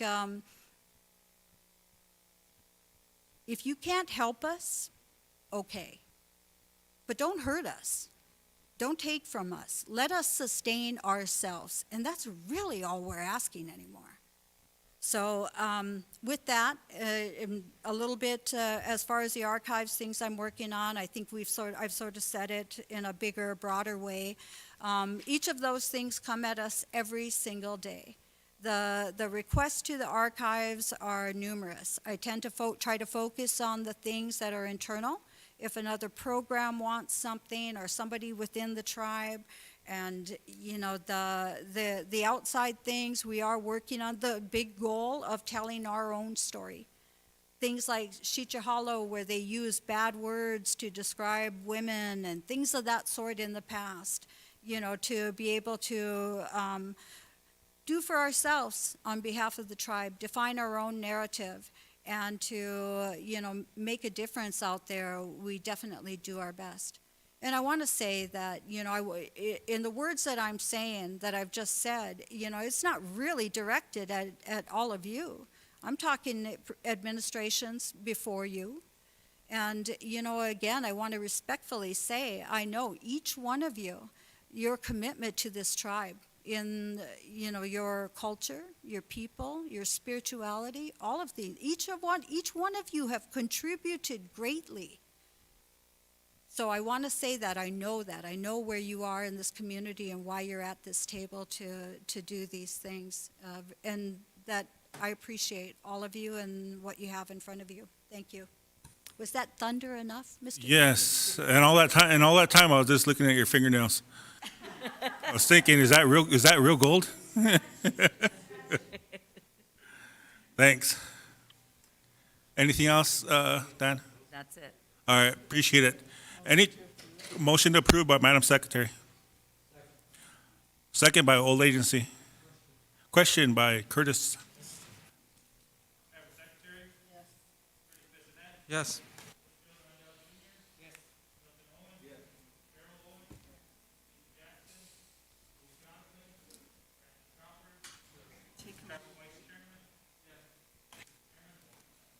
Members of council, execs, can we take a 10-minute break?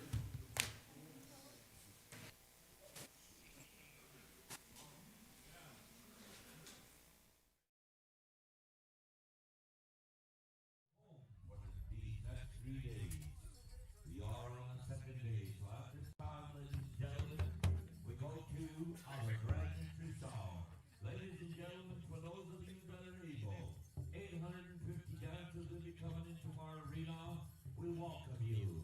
Welcome to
I'm going to turn it over to Dr. Johnson if you're all ready.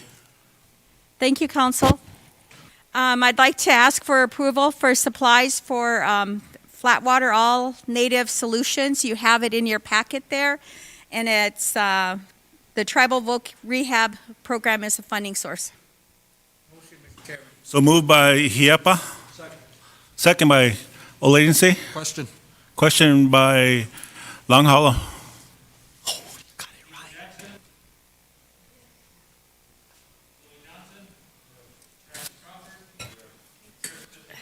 Yes. Yes. Milton Owen? Yes. Carol Owen? Yes. Travel Vice Chairman? Yes. Travel Secretary? Yes. Chairman? Thank you, members of council and the execs, and Curtis for making it on there. Thank you, Council. On I have an add-on on. This is an edited agenda that's on the screens up here. I'd like to request a reimbursement to Tiosh Bazina for $9,999 for advisors and mentoring for their student programs. Wiyuk Sakai Chupi is the funding source. Motion. That was a tie, so I'll go with Curtis. Curtis, so moved. Second by Haipa. Question by Tokanawa. Yes. Yes. Milton Owen? Yes. Carol Owen? Yes. Lisa Jackson? Yes. Louis Johnson? Yes. Francis Crawford? Travel Vice Chairman? Yes. Travel Secretary? Yes. Chairman? Thank you, members, council, and execs. Thank you, Council. The superintendent has yet to give me the actual reimbursement request, so it's not included with your packet. But in there is the extra duty list, and these checks on the side is what that's paying for those mentoring programs that are in our goals of our application.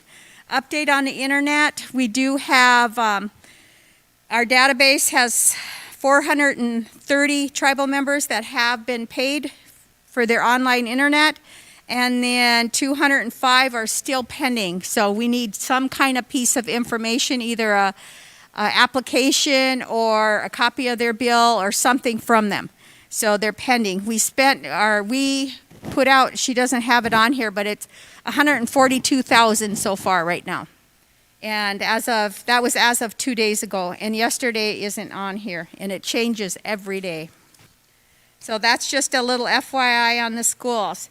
The next thing is I attached the reopening plan for Tiosh Bazina. This is the copy that's out there that they have sent to their parents, and would you please approve their reopening plan? Motion. So moved by Long Hollow. Second by Oladense.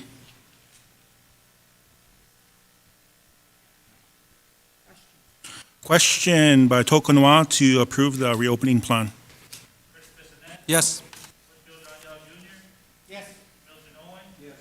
Carol Owen? Yes. Lisa Jackson? Yes. Louis Johnson? Francis Crawford? Travel Vice Chairman? Yes.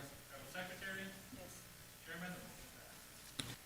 And then there's Enemy Swim. Just a little FYI, they've already started. They're on site. They're doing well.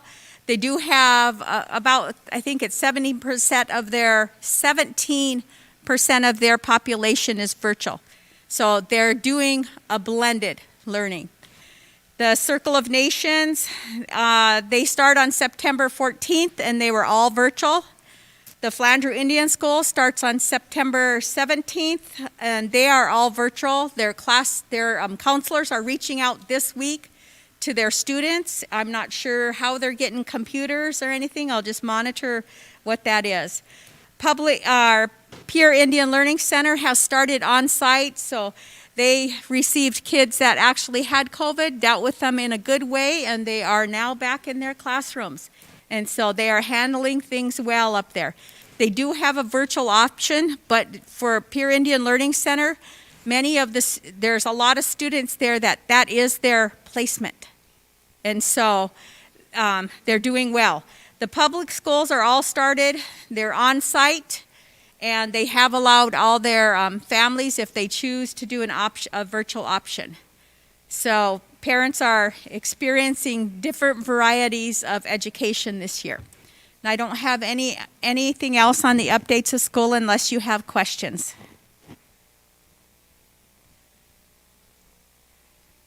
Okay. Then the FYI is the COVID-19. The grant application that you approved last council meeting is now funded. We got an approval notice yesterday, and it's for $2,000 for PPE for the school. So what it's really going to do is put some dividers. And so that's not going to do a lot, but it's going to help a little. And so I just need to meet with Lexi. I tried to get to her yesterday, but I just need to meet with Lexi on how we're going to do this, if we're going to set a new budget up or how it's just a flow through, so I'm not sure. But Vice Chairman, so you're aware. And then Curtis has, Long Hollow Councilman has clarified that he will be the Enemy Swim Day School council rep. And even if it takes him to have to do the virtual option on that, he will do that. So what that means is they're updating their letterhead, and he will be on their letterhead. And that's all I have for my report. So moved by Madam Secretary, approve reports. Second by Tokunawa. Question. Question by Long Hollow. Travel Secretary? Yes. Curtis Bissonette? Yes. Whitfield Rondell Jr.? Yes. Milton Owen? Yes. Cheryl Owen? Yes. Lisa Jackson? Yes. Lee Johnson? Francis Crawford? Yes. Travel Vice Chairman? Yes. Chairman? Thank you, Council and Execs. So, is it on? Good morning. I do have one request for approval for the COVID-19 higher education assistance, and that's going to be the purchase of the 200 laptops from Byte Speed with the COVID relief funds as the funding source. Can you hear me?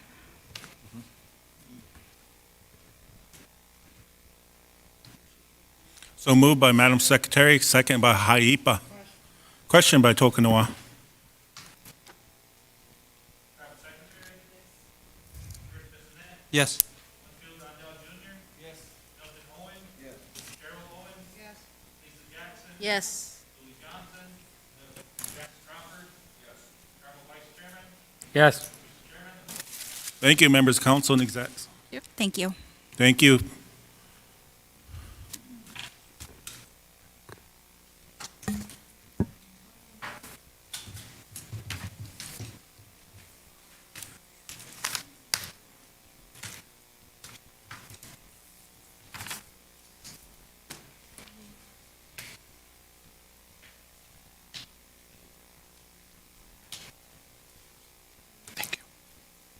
Hey, what is this?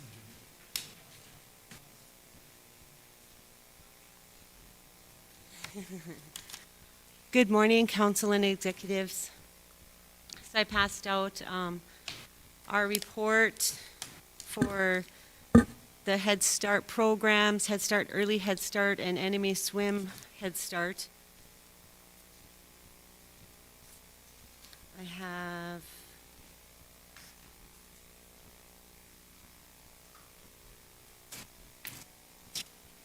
and we kind of talked about a lot of this when I was here for council 2 weeks ago about our Start Well plan. The blended classroom. Right now we're really pushing our virtual learning. So on the very back of your packet, I have a little flyer for virtual learning. So you have a lot of parents that are really concerned about sending their kids to school. And so we are providing a virtual option for our students for early Head Start and Head Start.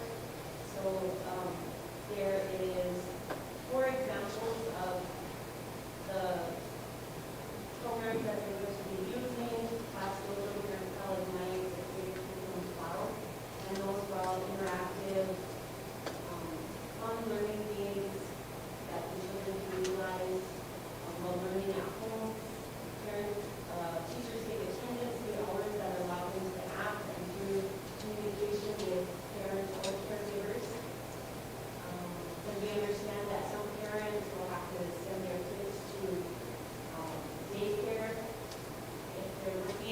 So we're doing as much as we can to work with our parents. And right now, our numbers are very low. Capacity is 134. Right now we have 54 students enrolled, so we're at 40.3% capacity. So we're giving ourselves to the end of the week to really push. Yesterday and today, we were reaching out to parents through Facebook, phone calls. We had one of our family service workers was actually going out to homes for those that they couldn't communicate with. So our efforts are really concentrated on enrolling students. Early Head Start, their total number they can have is 40. They have 30, but they're always at 100% with a waiting list. So one thing that we are going to revisit is seeing if we could increase the number at Early Head Start and decrease the number at the main Head Start building. And I put this in our report, is that some of the contributing factors to our low numbers are the various programs. You have Sisseton High School now opened a pre-K program. Northeast South Dakota, they have enemy swim, or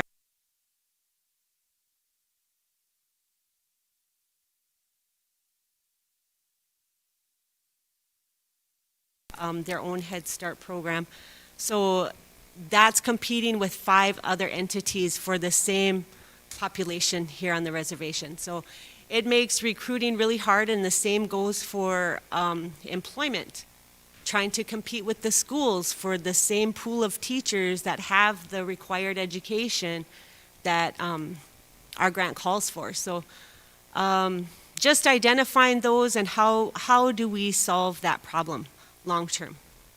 I know that we do have educational agreements with our employees so that we can grow our own, help supporting them while they're getting their education. What else do I have in here? So that was just some of the highlights. We did get our grant in on time.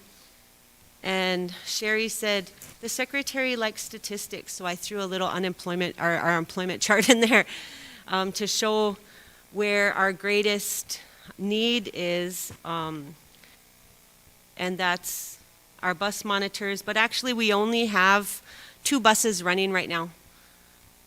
The Old Agency, Crawfordsville rehab area does not have a bus, and so those parents transport their kids.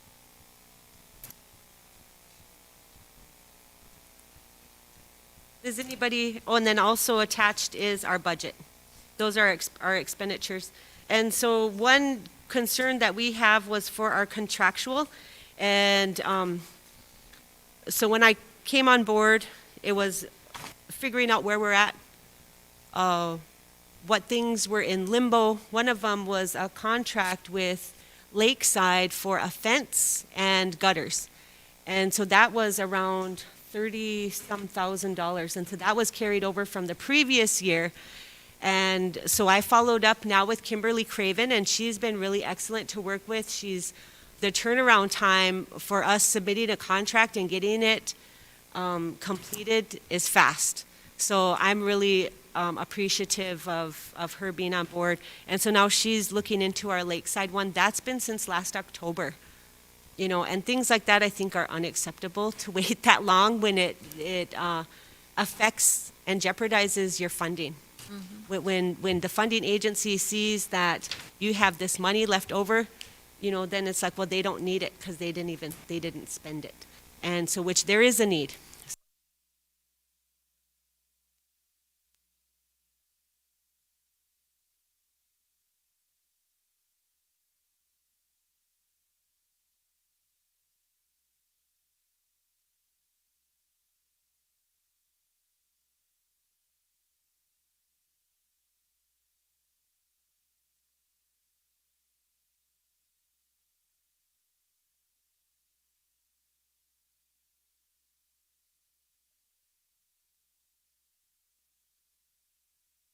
got on board and stepped in as the interim for a while.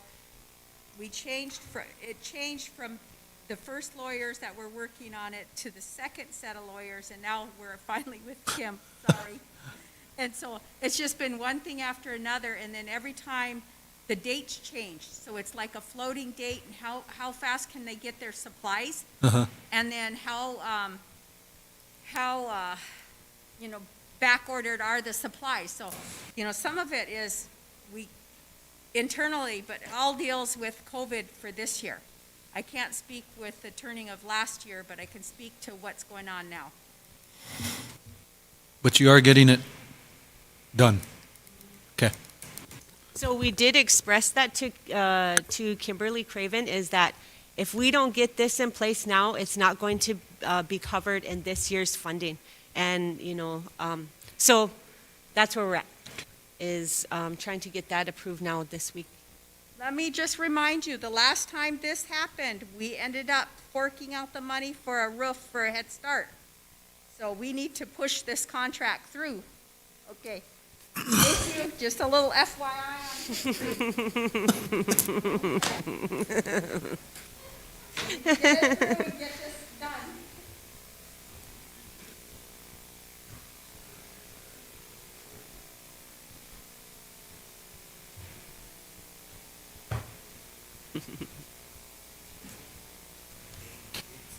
Anything else for Alla? Any comments, concerns, or anything from the council? Motion for number 1, Mr. Chairman. Motion to accept the SW Head Start and the Early Head Start expense report. So moved by Long Hollow, second by Iagapta. Question by Tokunoa. Yes.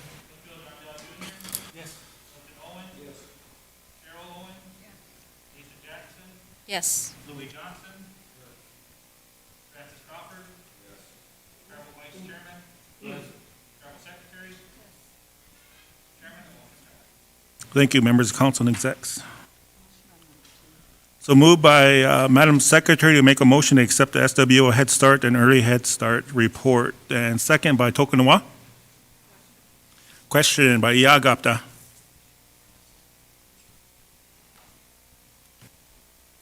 Secretary? Yes. Bissonnette? Yes. Winfield Rondell Jr.? Yes. Milton Owen? Yes. Cheryl Owen? Yes. Lisa Jackson? Yes. Louis Johnson? Francis Crawford? Tribal Vice Chairman? Mr. Chairman, the motion passed. Thank you, members of council and execs. Thank you, council and executives. And Tom, can you make sure that you share our SWO Head Start Programs Facebook page? That's where we're putting all of our announcements on there to stay in touch with our families. Thank you. Thanks. Motion to approve the reports. Did we get the higher ed, or everything's included? Okay. Right now, we wanted did you want the legal to come in? We wanted to go into exec session with legal.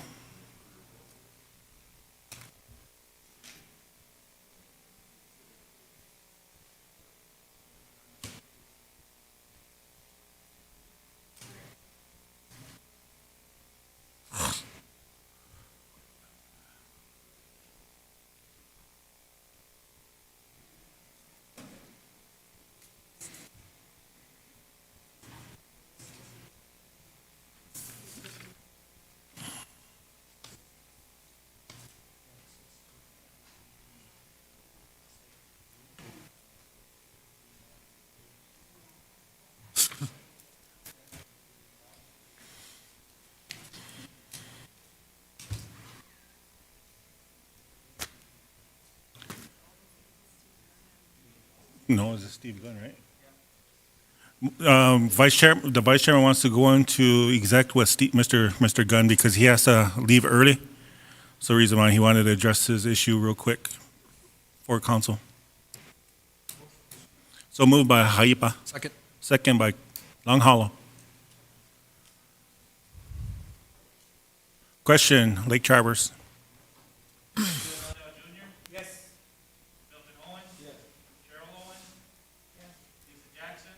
Yes. Louis Johnson. Francis Crawford. Curtis Bissonette. Yes. Travel Vice Chairman. Yes. Travel Secretary. Chairman, motion passed. Thank you, members of council and execs. I'm going to turn it over to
a nation-good song for each and every one of us. As we stand and we honor our veterans, as we stand and we honor this legacy, this great tradition, this great pride. And ladies and gentlemen, we go to the flag song at this time. All nations, open up.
Song number 2, Eagle Feather.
Traditional, we're set to go.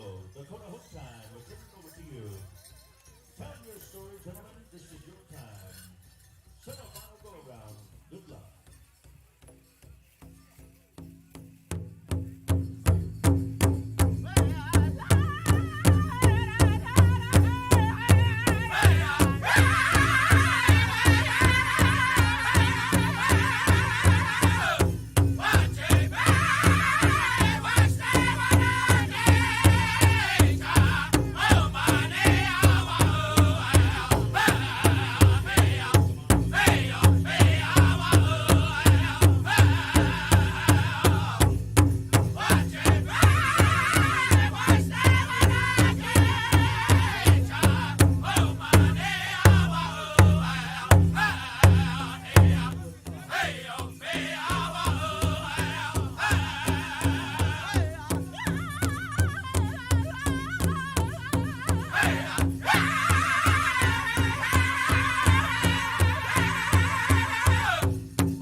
If you would.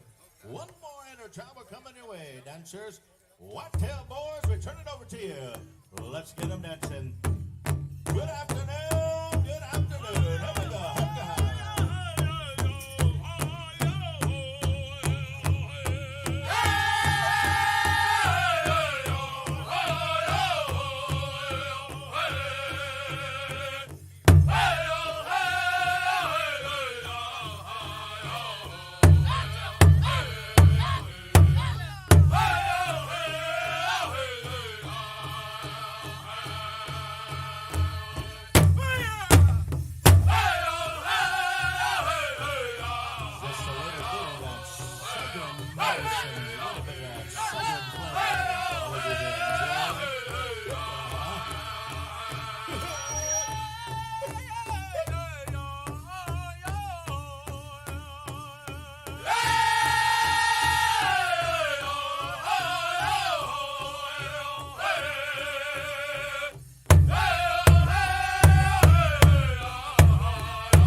Thank you, Whitetail. Thank you.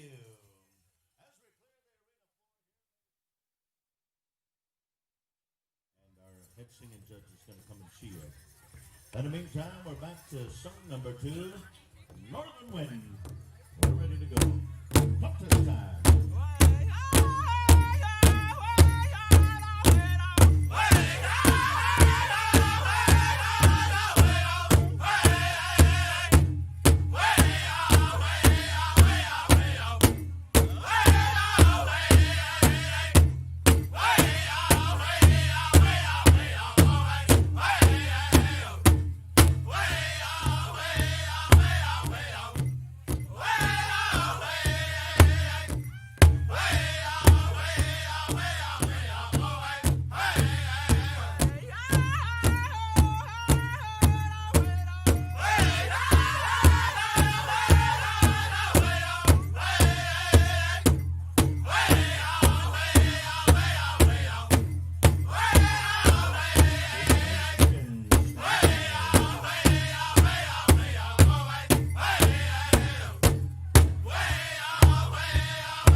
contest on the floor.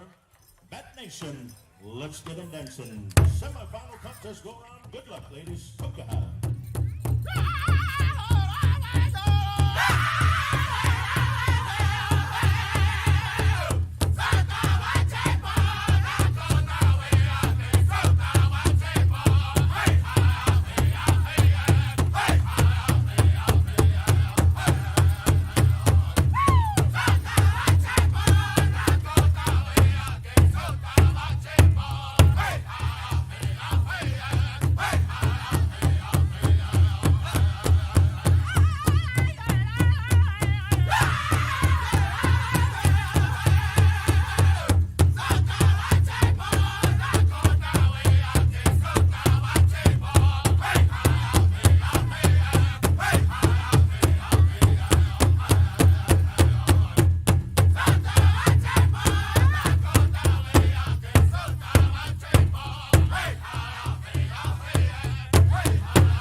Song number one, ladies and gentlemen. How about a big round of applause?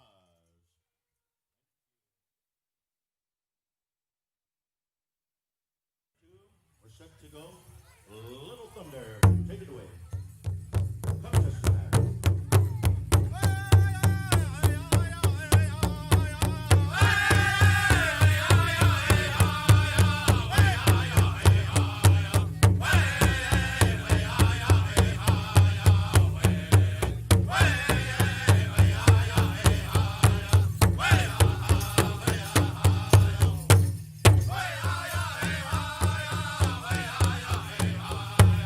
Hey,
Yes.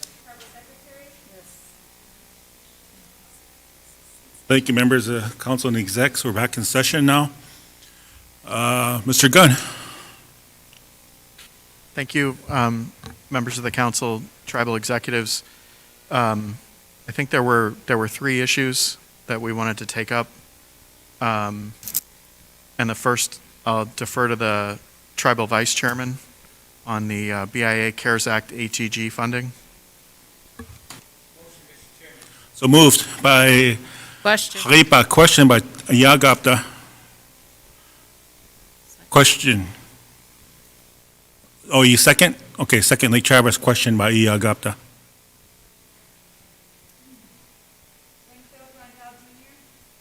Milton Owen? Yes. Cheryl Owen? Yes. Lisa Jackson? Yes. Louis Johnson? Francis Crawford? Yes. Curtis Bissonette? Yes. Tribal Vice Chairman? Yes. Tribal Secretary? Mr. Chairman, motion passed. Thank you, council and execs.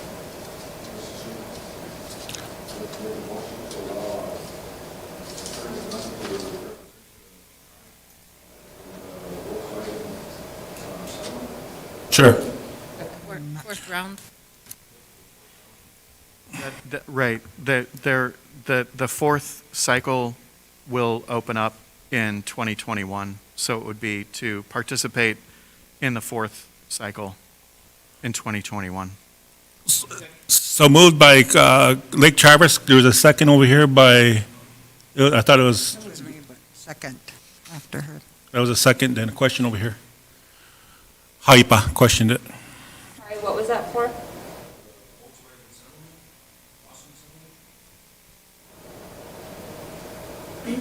Francis Crawford? Yes. Curtis Bissonette? Yes. Winfield Rondell Jr.? Yes. Milton Owen? Yes. Cheryl Owen? Yes. Lisa Jackson? Yes. Louis Johnson? Yes. Tribal Vice Chairman? Yes. Tribal Secretary?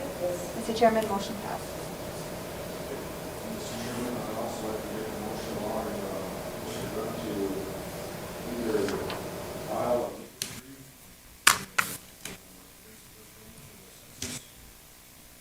not, but to see if you can sign on with another ministry, like whoever they're in the tribe. I think what this is concerning the 2020 census and the Bureau's decision to abandon its COVID-19 plan and to end all field data collection by September 30. And there may be an Indian country amicus brief put together.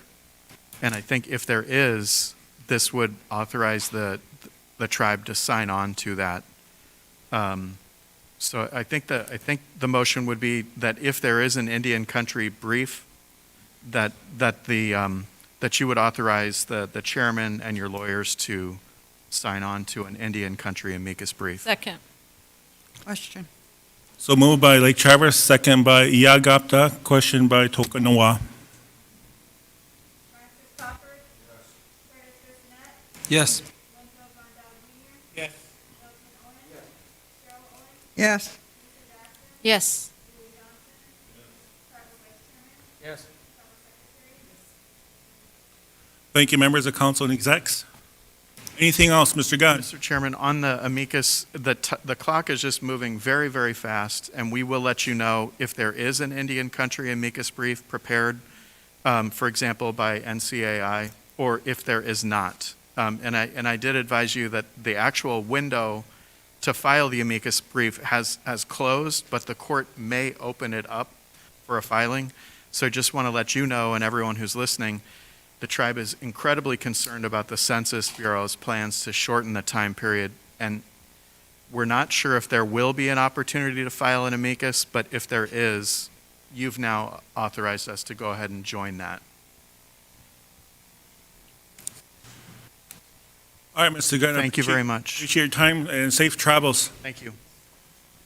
All right, members of council and execs, at this time, I'm going to turn the meeting over to the vice chair to finish out our agenda.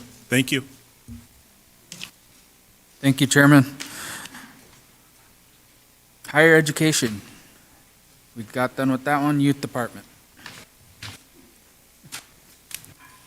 Like how I did that, or Yeah.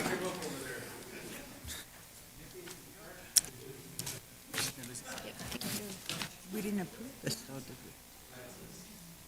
I did? You made the motion.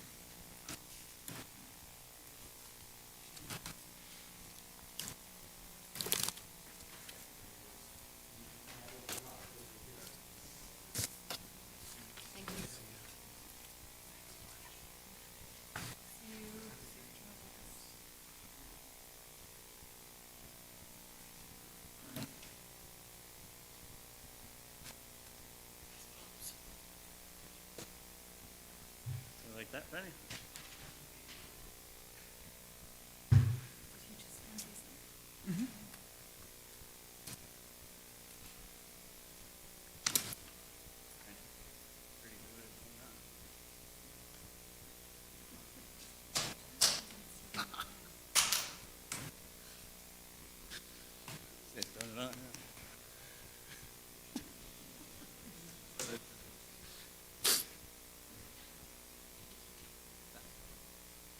Oh, the first one.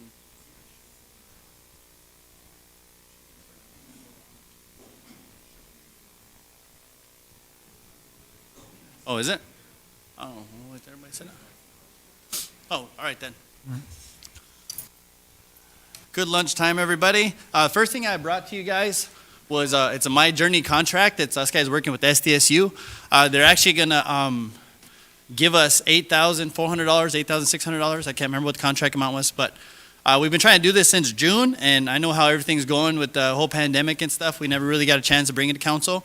We sent it over to legal. Legal's actually going through it right now, and what it is it's just offering us guys an opportunity to bring some extra funds into our department, and we'll use it to we'll get to talk about it's like a rape prevention thing, so where we can talk about all the necessary stuff for girls, steps to follow, all that kind of stuff, just like informational packets. We could actually utilize our mobile app to do this from a social distancing perspective. So it's something that we thought, we could, with the whole pandemic, like I said, to bring in extra funds in for us, this would just kind of allow us to keep moving in a forward direction. So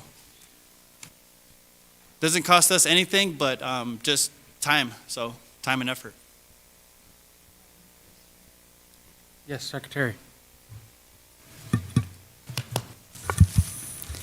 This did come across my desk, this one, and it was referred to legal, and there's just issues with it right now that we can't pass it today because there's too many questions on it. So legal does still have this one. And, well, actually, it's being reviewed. It's going to legal. It's still, I have another person looking at it, so there's just a lot of reviews going. Yeah, I think they're making some edits and then sending it back over to see. Yeah, there's some. But just kind of want to give everybody a heads up on it too. If we don't get it thrown, we want to get it through today. We want to bring it to the table then next month. And I haven't seen this one yet, so. Oh, the first one was emailed. I emailed it to you. That was the first portion of it. The second portion is just the contract part.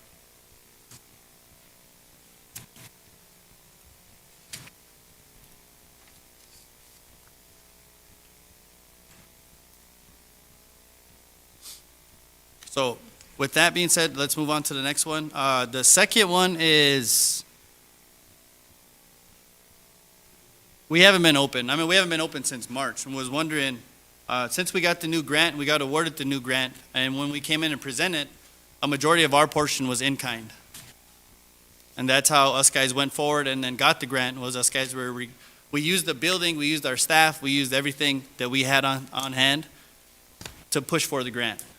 So this request coming in is, we was gonna use some of our youth department money to help out with the grant when we got it going, because you guys know the grants for, it's a SAMHSA grant, System of Cares, and then what it does is it's gonna allow us to move this facility and bring our kids back that were in child protection that got sent off. That was our biggest thing. When the whole pandemic hit, of course, funds got froze and everything kind of got put on hold. That's understandable and the rest of the stuff, but we got to get going on this grant here by the end of the month. And this request that you see in front of you, I mean, it's, we're planning ahead. I mean, I'm gonna tell you guys this right now, we don't know if the schools are gonna be open all year. We know if something happens, they're gonna be closed 2 weeks at a time and do the cleaning and stuff. School just started. We're gonna see a lot of stuff happen. I mean, we're just gonna try to prepare for it. We're thinking ahead on this part. So we was thinking about adding a 2-part staff to it that wouldn't come out of the grants budget, but would try to come out of a budget that we have. And I know we have 4 budgets when it comes to the youth department, and not knowing what we're gonna have coming October 1, we're hoping that us guys can bring something to the table, that us guys can defer some costs so we can actually bring in a smaller budget. Because this right here, the grant, I mean, I honestly would hate to turn it back over to them. I mean, I'd hate to not accept it and go forward with it, because, I mean, we worked really hard on it. And like I said, our portion of it was in kind. So you see the additional staff, and that we're talking about like part-time tutors, teachers to come in when kids, like, if they're gonna go A, B, or however they're gonna do the school system, we're gonna have to work with it. So, I mean, we were just thinking of ahead. What we had in the grant was feeding our youth center, the kids in the youth lodge, dinner. That's what we planned on doing. And that money was gonna come from our youth department budget. Okay, so what happens if the school's closed and we go A, B, switch it off? I mean, we're gonna have to find money for breakfast and lunch. Does that make sense, everybody? So, and then we're looking at hiring, I mean, our staff that we had written into the grant, that's on the very last page. That's what we had. That's the numbers that we brought to you guys and saying we were gonna do this. This is our in-kind. We was gonna use our staff's credibilities to provide physical fitness, because we were certified personal trainers. We was gonna provide a meal for them at nighttime. All the rest of the stuff when they got out of school, they would go into the youth center program. But since we don't have no staff on board, there's no way we can meet this need. So this budget that us guys kind of put together in front of you here just explains the meals, and it's going by the USDA program. I mean, it's going by pretty much what we have set forth. But the grant, I mean, the rest of the stuff for the grant got to be submitted by the end of the month, and we start from there.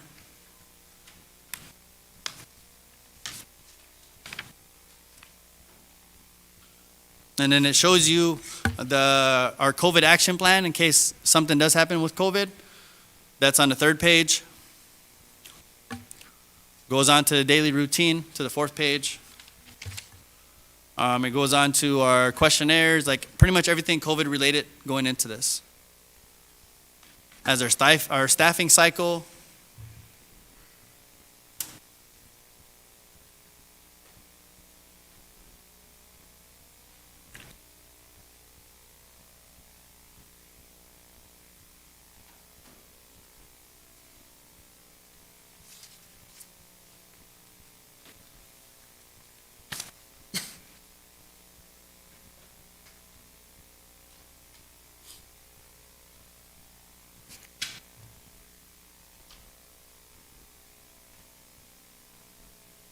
But I come in approaching today, like, with all the in-kind that we gave to the grant, this is something that we need moving forward.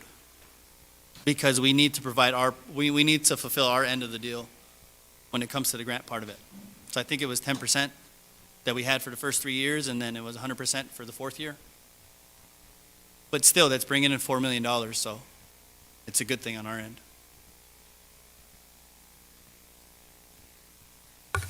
Mr. Chairman, Vice Chairman.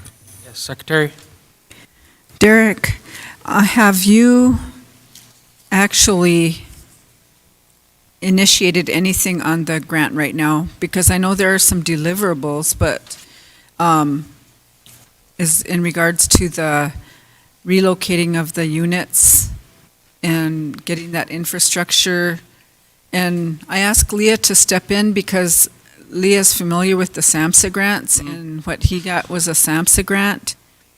And we just want to make sure that everything is done properly. And Derek is a hard worker, but it's the first time SAMHSA grant, right?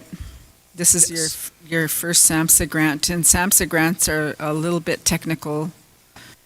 But so are you asking the tribe for money as the in-kind right now, or? Well, when we presented before, the in-kind was our time and our effort that we had, that we would utilize for our staff and stuff as the last page. That's what we submitted. That was the cost per kid, the cost for the school hours, the summer hours, child protection services, all the rest of the stuff. That's what we came up with when we did it. When we submitted in-kind, so we didn't have to fork over any kind of money. It was just time and effort, sweat equity when it came to it. So the question on the facility, the youth lodge, housing, when I came to you guys last time, housing is actually, they're gonna help us with $30,000 to move everything. All the requests have been sent over. That should be done here within the next 3 weeks. That's the moving of a lodge. I don't know if Realty came in, Realty came in. I was wondering if they presented, because all we needed was a transfer of lease. Then once we got that, guys, we didn't want to move the house over there and get the rest of the stuff, and you guys say no. So we waited for that to get done. Now we can move forward. We got Millbank Home Movers, electricity guys, we got LTUC, we got kind of everybody on board to do this. But we just needed the transfer first. So we got that, and now we can move forward. So we can get it done within the next 2 weeks. That means we got tribal roads on board. We can get the place situated, moved, and then ready to go. It just kind of took a long time, and you guys kind of know how things go. It takes a while on stuff. But if you guys have any questions on this, don't be afraid to ask. What sucked about it is when we wrote this grant, we didn't plan for the pandemic to happen. We didn't plan for this at all. But moving forward, we have to do our part with the in-kind, and that means in a sense, like it says, we have to bring our staff back. We have to be open. We have to provide that service on our end. The COVID plan, this is just saying that, all right, well, what happens if schools get closed? What happens if, they go distance learning and the schools don't provide those meals 2 times a day? That's what this is saying.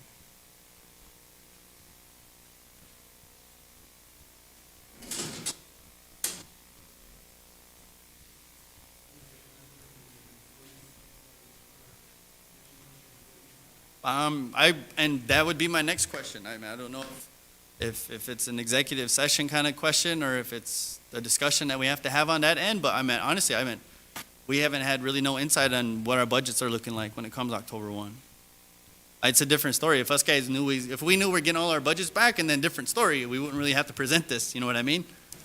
But we don't know. I don't really know what to plan for. But I know that I don't want to give the grant up. Is pretty much why I'm here. What's the fiscal year this goes by? This one? Yeah. It started last week, but we got the deliverables to end by the end of the month. In which our biggest thing is just the budget part.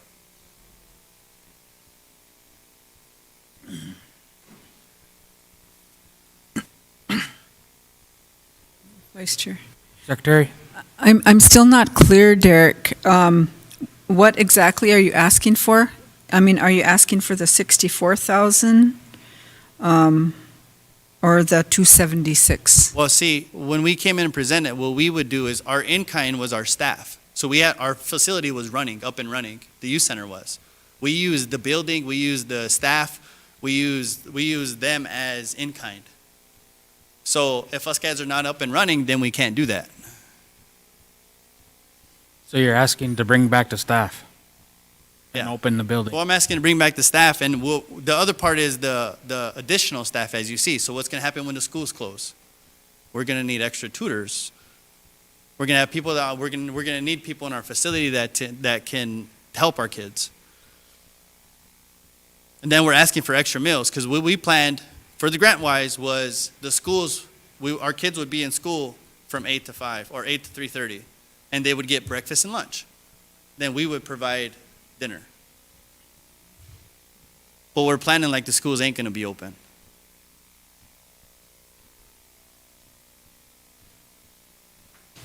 Vice Chair. We are scheduling meetings with our managers to go over the budgets. Are you asking for the 64,000 from the tribe, or are you asking for the 276,000 from the tribe, or what exactly are you asking for? I'm asking for the total budget request on the bottom, the 276.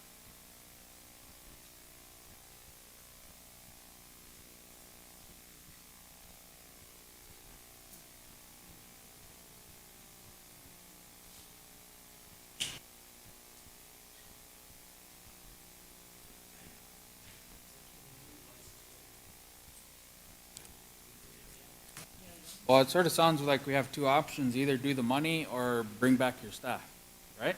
That's correct. If you guys want to do the money route, we're gonna have to wait because we still need to make a decision on distribution amounts. Lake Traverse? Kind of sounds like.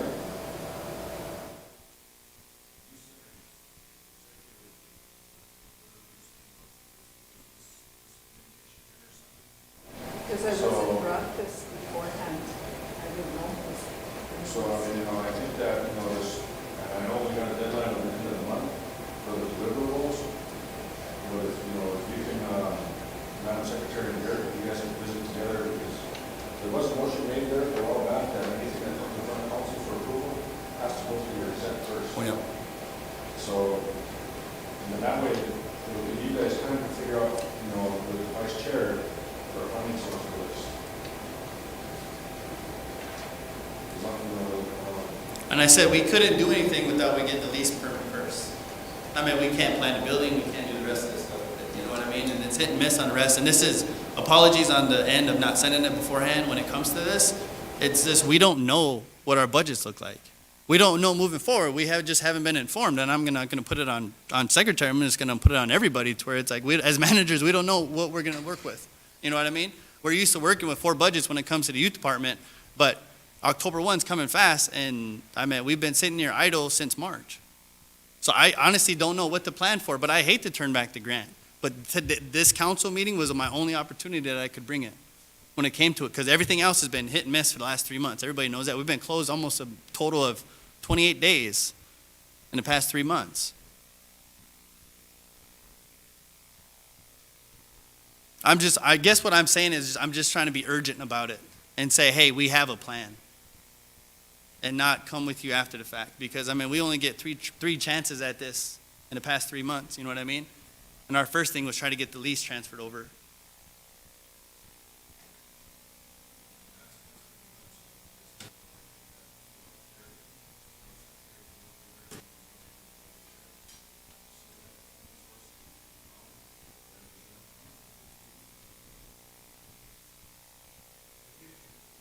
I won't have a funding source. I need to know what our budget, I need it distribution wise. We need to make that decision. Because until I know that, the only thing that's in the budget right now is the guaranteed the matches that we have to do that we passed yesterday.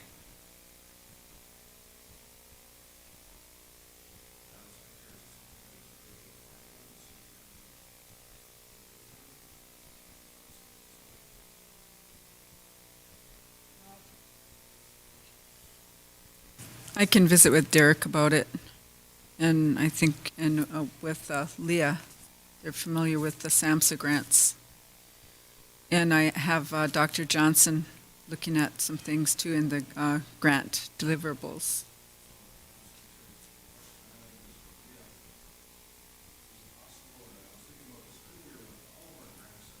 Matching funds are in kind in there. Due to the pandemic, can we request from the granting agencies extra time to come up with those in kinds or matching funds? To kind of deviate from those because of the pandemic.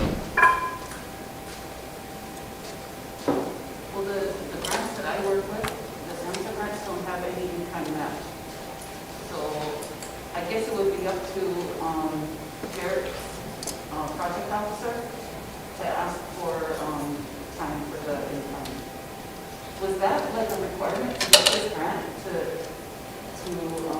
show how much in-kind is going to be in the budget? Well, that was our biggest thing we had for it. Because we could show we could utilize our department as it, our time and our effort with it. But see, that was before the pandemic, you guys, that's what I was going to say. So, bringing it now gives me time to talk to my granting agency to do it. But I had to talk to all you guys and not just talk to Curtis on the side or you on the side. I had to get all you guys together to say, all right, this is kind of moving forward what we have to do. Does that kind of make sense? So now, after this, if we want to talk about it and we schedule it as soon as you can, I can go to my granting person and say, all right, well, council, with the pandemic part of this is what council decided with it. Now, moving forward, because I can't make decisions without you guys. Does So that's kind of where I am. The urgency part of it, it's like I can't wait until October to talk to you guys, you know what I mean? I need to talk to you guys right away. Could have talked last month. That there is no funding source, so now Derek understands that now, so we can talk to his, people that he needs to talk to. But in the meantime, you got some things that you want to, I'm sure that, are done with council approval. So maybe there might be funding sources that are available, we don't know yet. But I mean, maybe the worst case scenario, you put Derek back on the agenda on the end at the end of the month. Yes, I think administratively, we need to work it out and then come on the same page. Come back to council. And meanwhile, we'll push those through legal and see what legal thinks about those contracts. There's 3 of them.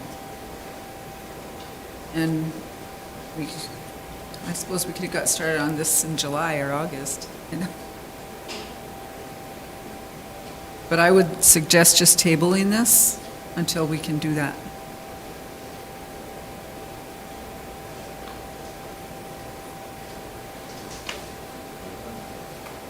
It's gotta be. I mean, there's no other way to do it, so I'm fine. So it'd be end of month then. Or if you have a special session. If we need to have a special. Fine with me. That works.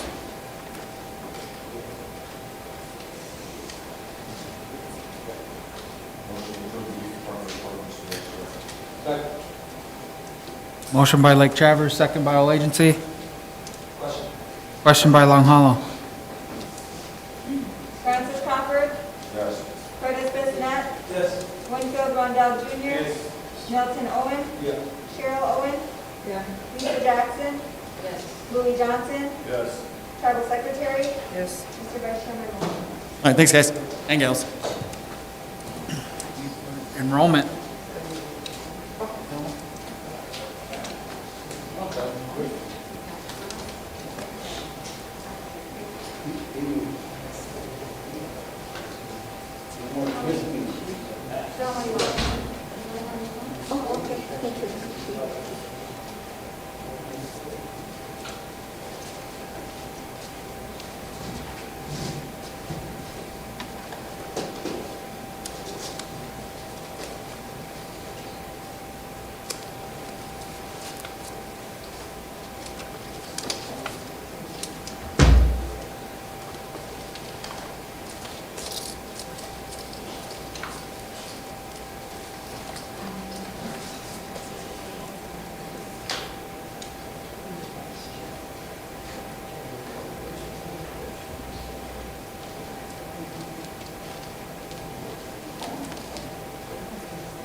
Selma?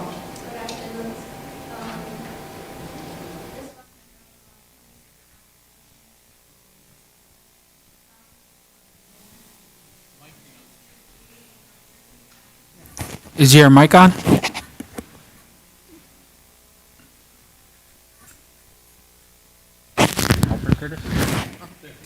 Okay. This is push.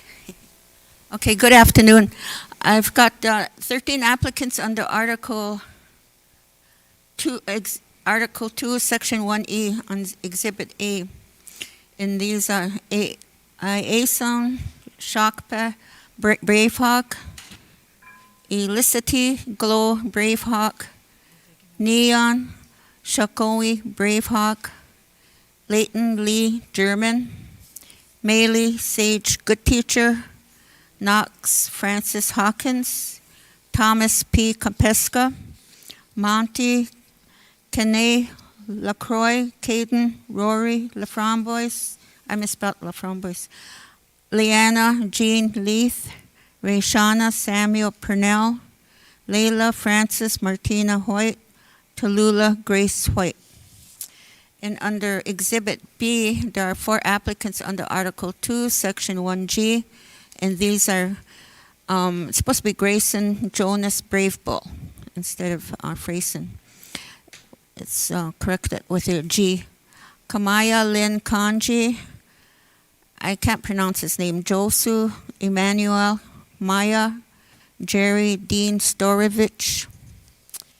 And under Exhibit C, I've got 9 applicants under Article 2, Section 1H, and these are Madeline Maya Free, Lawrence William Irving Jr., Jackie Joseph King, Jonas Roy King, Kimira Amri King, Cairo Kingston Labat, Antonio Felipe Limon, Vanetti Faye Medicine Elk Tate Ushkashka, Wambadi Gaha Mani Seaboy. And they're all eligible for enrollment.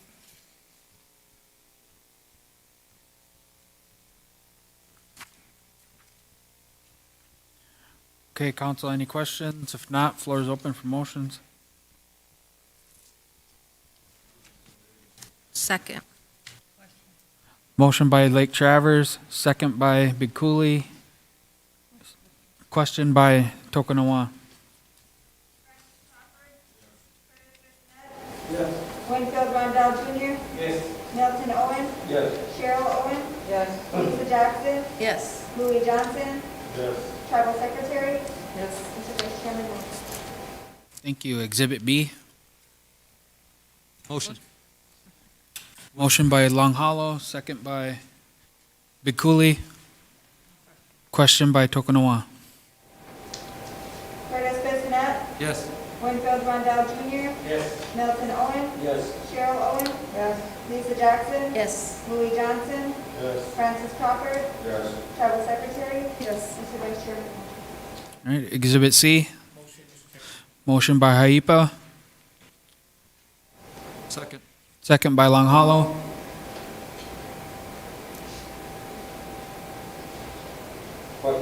Question by all agency.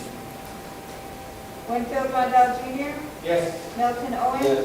Cheryl Owen. Yes. Lisa Jackson. Yes. Louis Johnson. Yes. Francis Crawford. Yes. Curtis Bissonette. Yes. Tribal Secretary. Yes. Mr. Vice Chairman Moore. Thank you. Selma? Okay, for August, there is 14,323 enrolled. September enrollees, 26, no relinquishments. September deceased report is 4. September late deceased report is 8. September total enrolled, 14,337. On reservation, 6,242. Off reservation, 8,095. For a total of 14,337. And I have the list of the deceased with the report. And for registered voters, district voters, Biculi is 1,060, Buffalo Lake 585, Enemy Swim 7,447, Kaipa 1,470, Lake Traverse 1,217, Long Hollow 1,092, All Agency 1,399. Total registered 8,570. 10% of the registered voters is 857. 20% is 1,714. 30% is 2,571.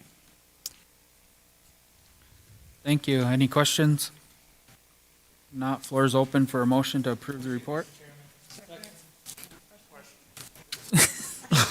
Motion by Haipa, second by Enemy Swim, question by all agency. Winfield Rondell Jr. Yes. Milton Owen. Yes. Cheryl Owen. Yes. Lisa Jackson. Yes. Louis Johnson. Yes. Francis Crawford. Yes. Curtis Bissonette. Yes. Tribal Secretary. Yes. Mr. Vice Chairman Moore. Thank you. Okay, thank you. Constitution Revision Committee?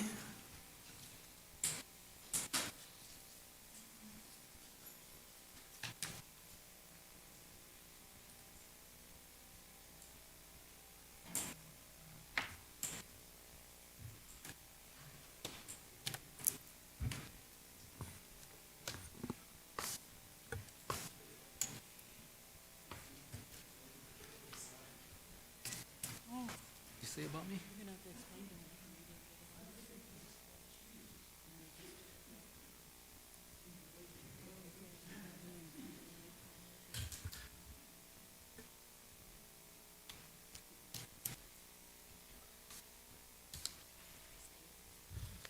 Good afternoon, Tribal Council. I've passed out the outcome of the Constitution Revision Committee members taking the proposed amendments to their districts. And as you can see, we had 2 districts, Biculi District and Old Agency District, that the proposed amendments were not presented, or whatever reason, whatever happened, I'm not familiar with that. But we had 5 districts, Buffalo Lake, Enemy Swim, Haipa, Lake Traverse, and Long Hollow, all voting yes for the 9 proposed amendments to be on the ballot. And that's what I presented you today. What I tried to do, I just tried to give you a one sheet, just the one sheet to show what each of them was. And I guess the rest is up to council now. Our next step should be to either approve or disapprove of these, and then to get them to REB, but also to advertise until November, because we will vote on these in November, because we still have to give the individuals that did not get their proposed amendments approved, we still have to give them the opportunity to do a petition. And I've been, just for the record, I've been asked by one of the authors of the proposed amendments, who happen to be from my district, to once again ask that those that were denied, that they be able to be presented to the districts. But that's just one district asking that, and that's Buffalo Lake. So. And that was already asked before we took the proposed amendment to the districts, and that was asked by Councilwoman Jackson, and that was denied then, so. So, now the proposed amendments are in Tribal Council's hands. And what would you like to do? You want to go through them one by one? No? I've given you each a packet of the full proposed amendment. I scaled it down a little bit when I put it on this sheet. If there was just one word that was changed, or if it was, I just tried to condense it a little bit, so. But you each have a packet here. I handed you guys a packet. I've also given you guys a copy of the tribe's constitution to see what it reads before that.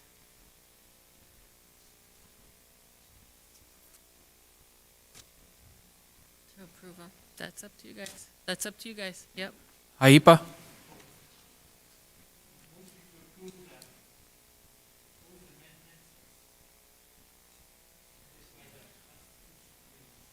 Second.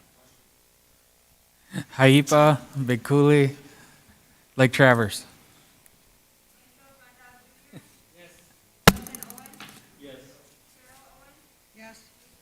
Yes.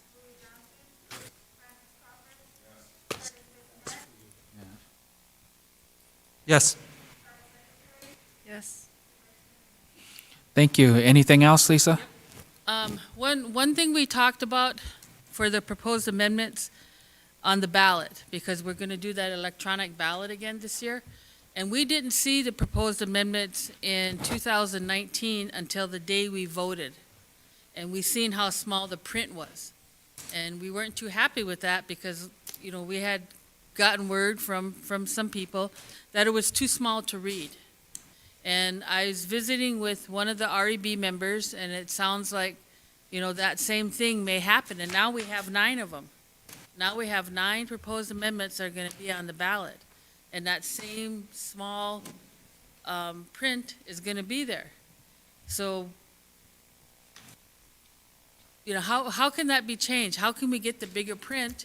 Or, if that's not the case that we can do that, and I hate to ask this because I know people want to get in and out that night and not stay till 3 or 4 o'clock in the morning anymore, but, is it possible to have an individual ballot on paper so that you would be given a packet at each voting district?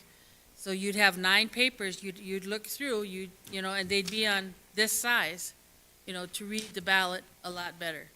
That's our question. Because we need to give these to REB now. I guess I can ask Secretary if she can get with REB and see what they can come up with. on doing the voting and the font on the amendments on the ballot. Okay, because, I mean, to go through all this and then people not being able to read them and not paying, not really want to pay attention to them, I mean, this. Right. They need to have their own page, I think. Yeah, we would like, if not bigger print on the electronic ballot, we were looking at least 14 font, because we're looking at it's like probably 9 or 10 right now. But if we could get up to 14 font on the ballot, if not, we can get individual ballots, so besides the electronic ballots that a person would get, a tribal member would get at each district, they would get a packet besides that, that whole packet would go one time, then they'd have to sort them out, like the old times. Yeah, the color coded. Yeah. I mean, I know it's gonna take time, but, to go through all this and then not really, give good service to the individuals that made these and being able to vote on them, so. Yeah. That was, excuse me, that was a concern last year we had, and then now we really want it to be a concern, so. Okay. Yep, yep. Yep.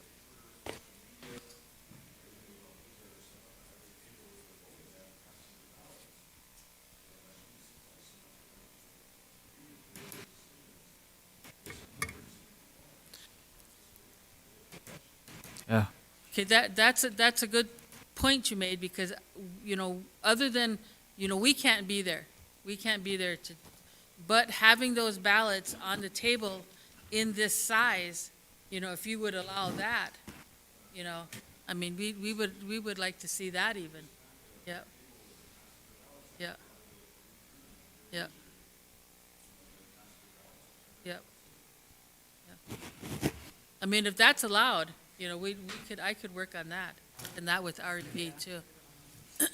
Can you simplify it, and then we can have REB put that on there? Yep, well, the packets now are pretty much, we wouldn't put the, if you look at the first page, it would just be the first page that we would put out. We wouldn't put the reasoning on the back. We wouldn't put that, but, and even in the Shota and at the website, we would just put the first page. We wouldn't put the second page. Unless you want us to, because a lot of it comes down to how much room they're gonna give us in the Shota. And with 9 of them, we'll probably get one full page, 4 or 5, like that. Because I do.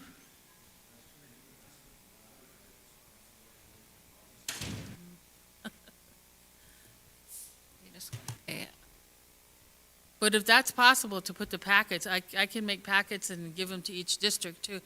Well, they already have them, but it would be a clean packet. Wouldn't have the second page, they'd be typed up, wouldn't have, mine's all marked up, but if you want us to let us do that, we can go ahead and do that too, so. That and advertise, like Councilman Crawford's saying, till November. We'll probably get it in the first part of the month after I get them all redone.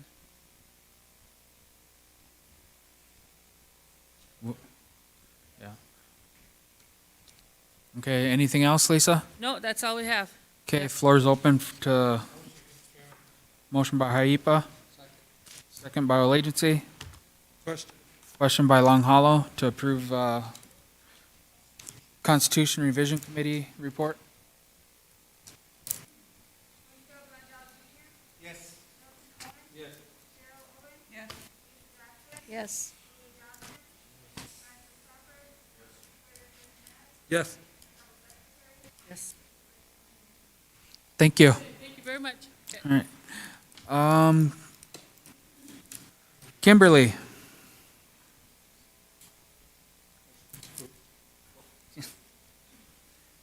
Motion to go to lunch.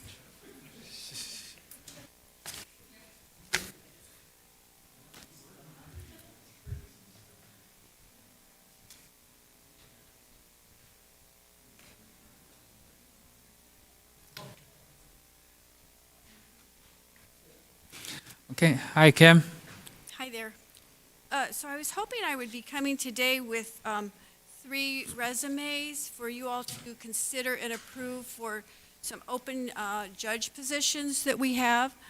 The executives did a memo last week and sent it to the Judicial Committee, asking them to consider these 3 resumes. And they were supposed to have a meeting last night to do that. It was supposed to take place at 5 o'clock, and I was invited to it. But when I showed up at the location, no one was there, and it had moved to a Zoom call that I wasn't aware of, so I didn't get to participate. But I was later contacted by Shannon White and told that they thought the memo was odd, and they didn't like it, and that they were going to take their measured time. I don't know that she said measured time, but they were going to move forward at their own pace. And so they did not consider the resumes and rank them per the judicial code. I think their intention is to interview all the candidates and then let us know what their rankings are. So I don't know what to say about how to proceed with that, but just to wait for them. My concern, counsel, is that I've read the judicial code several times since being here, because I want to know what our laws are and how we're supposed to operate. And there is a provision in the judicial code that provides that members of the judicial committee who are participating in political activities are not supposed to participate on the judicial committee. So that means people who are running for office, people who are elected to political offices, are not supposed to participate in the judicial committee. And that is the case here with 3 of the members. And they're flagrantly violating the judicial code, and it's a problem. And the fact that they won't act on the resumes, considering the resumes after the executives have asked them to do so, kind of hamstringing you all. And that's also a problem, because really the appointment of judges should be of utmost importance. Our courts are really important. Right now we only have 1 chief judge, no associate judges, so there's no one to step in. If something were to get hit by a car or whatever, we would really be at loose ends. And then one odd thing happened after the meeting last night, and that one of the candidates was contacted by the chief judge, and she offered to draft his contract for him. And just last week, the chairman told the chief judge that I was to do all the contract drafting for the court. And I hand-delivered that letter to her, so she's fully aware. But I think that's very odd that the chief judge would step out and start contacting the candidates that had not been vetted and presented to you all, but that she's kind of gone around your authority, usurped it, in contacting the candidates. Totally inappropriate in my estimation. So I just wanted you to know that. I don't know how you want to proceed with this information, but I just want to present the facts and not try to inflate anything, but just tell you what happened. Thank you, Kim. Shannon?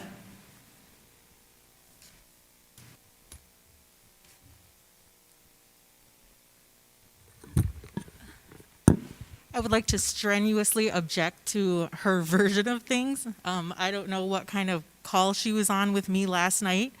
I was there. That's not what happened. What I said to her is that we have a process. It's laid out in Chapter 21. She told me we didn't have to interview the candidates. She told me that we needed to just rank their resume, but we have always interviewed the candidates. And I don't know why we would want to deviate from our process. Interviewing them gives us a great deal of information about their character, and it helps us with that point system. We had a meeting last night, and at no time did we thought it was odd that we got the memo with the resumes, because usually that information comes directly to us. It doesn't come from the executives. And I did not say that we were going to take our time. I mean, this is really a bad start for you to be mischaracterizing what happened on that call. Because what I said was, we need to go through our process, that we would try to get the interviews done next week, and that we would come back to council when we had completed with them. That's what we discussed in our call. Lisa was there. So I really object to the characterization of what she just said, everything she said. We were not trying to say no to council and say, no, you can't, we're not going to proceed with this. We did none of that. What we said was, we want to follow our process and do what we have done with every other judge candidate, which is go through the interview process and the points system. Is there a reason why the judge was notifying the other judges? I have no idea about that. I do not know. The only thing I could say about that is that when the judge was at, I think it was Crow Creek, she worked with one of the candidates. And so I don't know if the resumes were given to her or how that happened, but she has a previous working relationship with one of them. And so that could be the reason for any kind of contact. But I can't speak for her, so I'm not sure. So we are contacting them, and we're trying to get the interviews done next week. And then we were hoping to come back to you and see if, I don't know if you want to have a special session or whatever, and then we can present our findings to you. That's what we had decided on at our meeting last night. Yeah. Thank you. Any questions or comments from council? I do. Secretary? You are a candidate, are you not? Yes.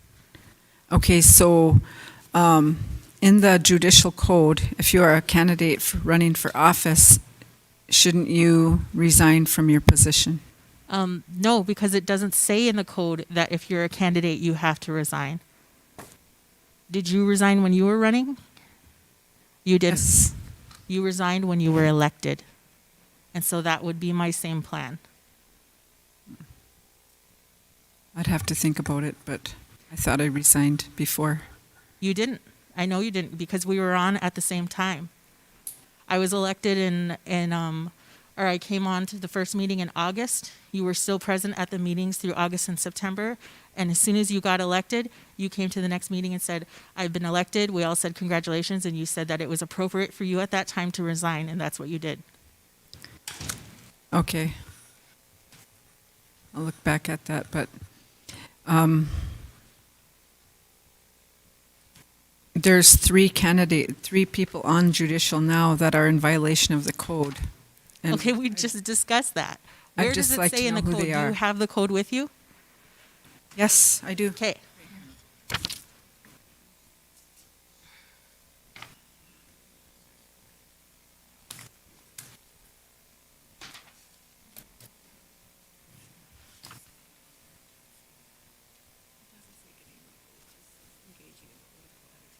Please read the exact wording. Then I found these. I was going to give them to you. There you go. It's a draft.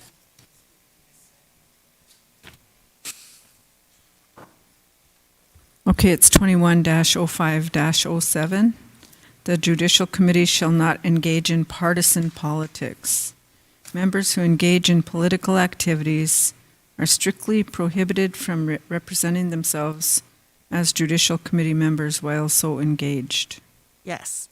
So I don't go out and politic as the Judicial Committee chairman. I go out and politic as Shannon White. In addition to that, we do not have parties here in our tribal political system.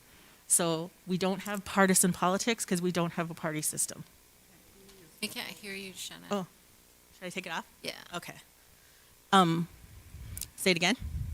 Yes, please. Okay. So we don't have parties in our political system here at the tribe. So we can't engage in partisan politics because we don't have like Republican or Democrat or anything like that. And I don't campaign as the judicial chairman. I campaign as Shannon White. So those are two separate things. and there's not three. Dallas Owen stepped down. Enemy Swim has yet to elect a replacement, right, Cheryl?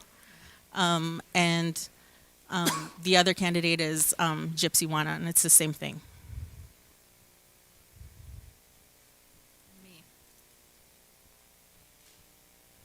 Any other questions?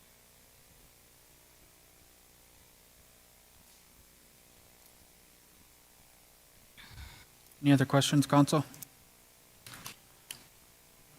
Is there anything we want to do about the judges? Haipa?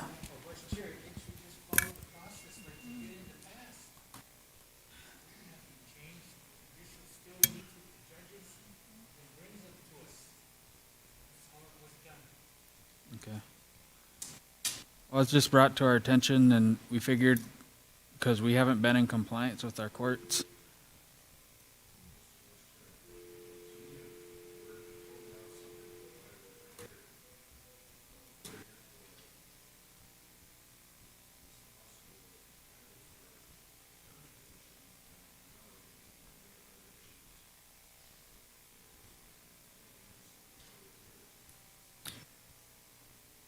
Well, we were gonna bring up the judges' resumes because we thought they would have had that done because they were meeting yesterday.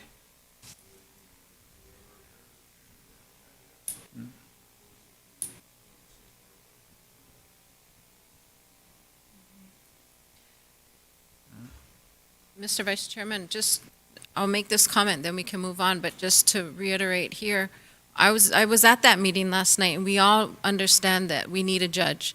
So we said that we would try to have this done within the next 2 weeks. So we'd be interviewing next week, and you're to reach out and get a hold of them to make sure that we're getting this done timely. So we did talk about it. We know the urgency of needing a judge, so we're expediting that, just to reassure you that we do feel it urgent. Thank you. Yes, and we were hoping to request, once I get them scheduled, the interviews scheduled, if I can reach out to Lisa and she can let you know when will be completed, if we could maybe schedule a special session so we could just take care of that right away, then that's how we would like to proceed.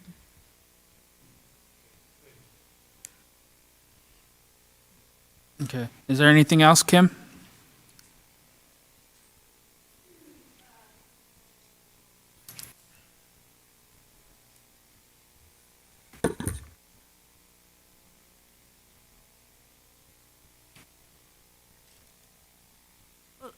During Chairman White's tenure, he did have judges hired under emergency provisions while the Judicial Committee was working on reviewing applications. And so that is something that this body could consider doing, because right now we only have the one judge. No, Tucker has not started yet. Tucker doesn't have an executed contract.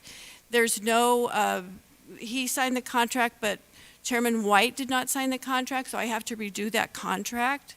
And then I have to bring it back to council for a resolution. So we really, right now, today, only have one judge. So if that's something that you want to do, is to consider hiring any of these potential candidates under an emergency provision, just so that we have a backup, you could do that. And the candidates are Randy Seiler, who is very well-known, used to be the U.S. Attorney, really has a fine legal mind. Elmer Ward, who has a year being chief judge for the Yakima Nation. We have a vacancy on the Supreme Court, and right now we have 3 non-Indian men who sit on that Supreme Court. So Angelique Eaglewoman has indicated her interest in filling that position, and that should be filled sooner than later because they're going to start reviewing cases. And so there's an immediacy to getting these positions filled. I think that's why the executives made their decision to request that this be done sooner than later. And to be honest with you, the judicial code, I want to go back to the code again. The judicial code says that the committee will rank the applications, and then they may interview the candidates. That is what's set out in the judicial code. So they're supposed to rank the candidates first, and then they can interview him if they feel the need to. And there was no ranking done that I know of. And I just really think that, I see you, Rhonda. pardon me? No, go ahead. Anyway, I just see an immediacy, and I know that Tucker has been hired to do the chief judge has indicated that she wants him to do the children's issues. He's never been a judge before. He's actually not experienced in doing any judicial matters, especially something as important as children's issues. So I was actually hoping that the tribal council might consider hiring a judge that was more experienced, that would do the children's issues and have him cut his teeth on civil matters, or even criminal, doing arraignments or something like that. But there Rhonda? is immediacy.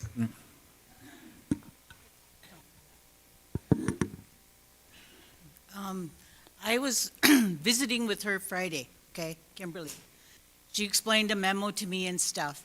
And I know who Randy Seiler is. I met him at a law symposium down at USD.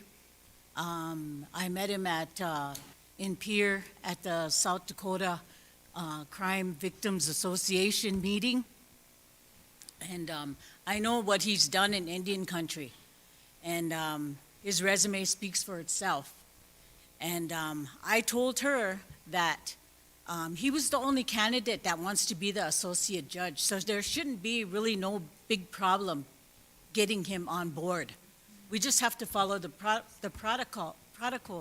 And then for the Supreme Court judge, Angelique Eaglewoman, we asked her, we approached her when we were trying to fill these positions 2 years ago.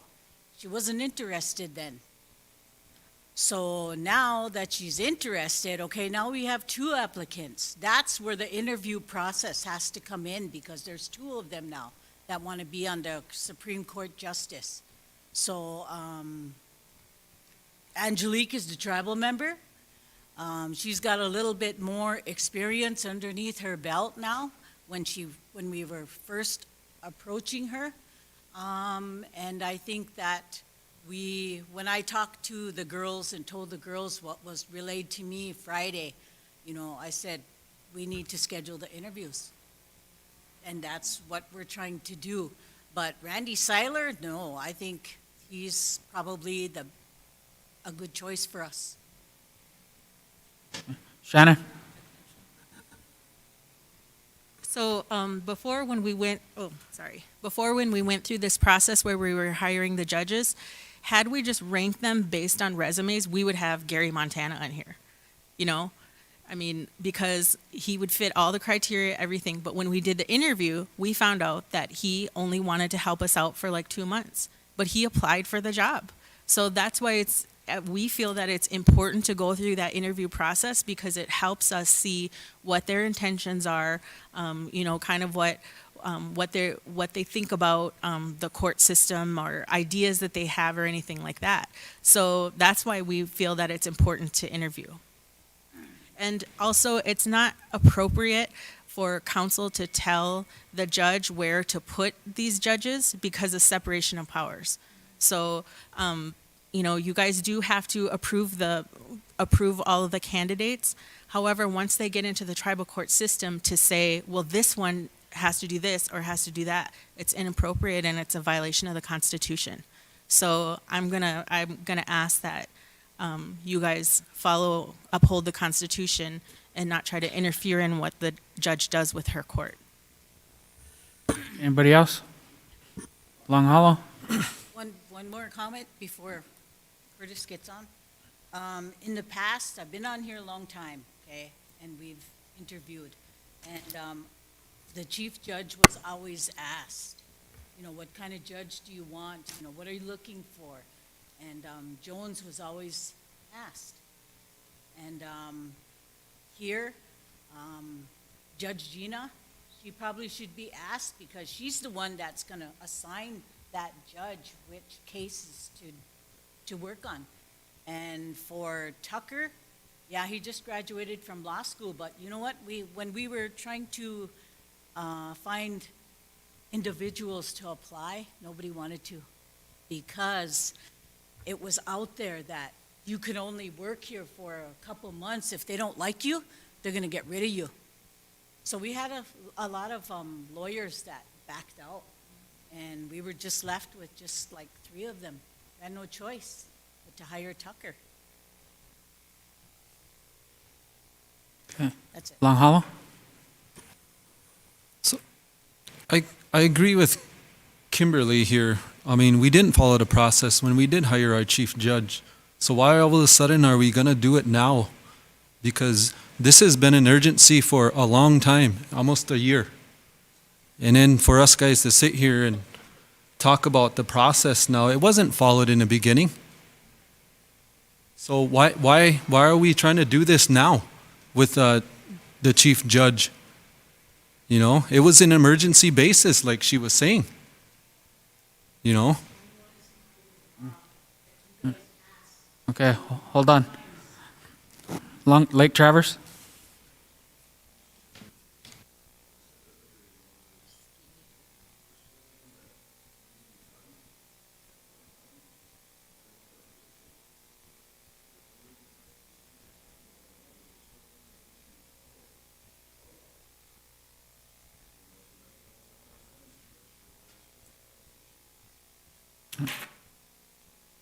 Well, there's just the thing that the executives, usually you guys assign the executive, so we got this and we gave the memo to the judicial. We thought we would have had it, and that's why we're here right now. But if we're gonna wait for them to go through the process, that's it. We're done. Last night they did.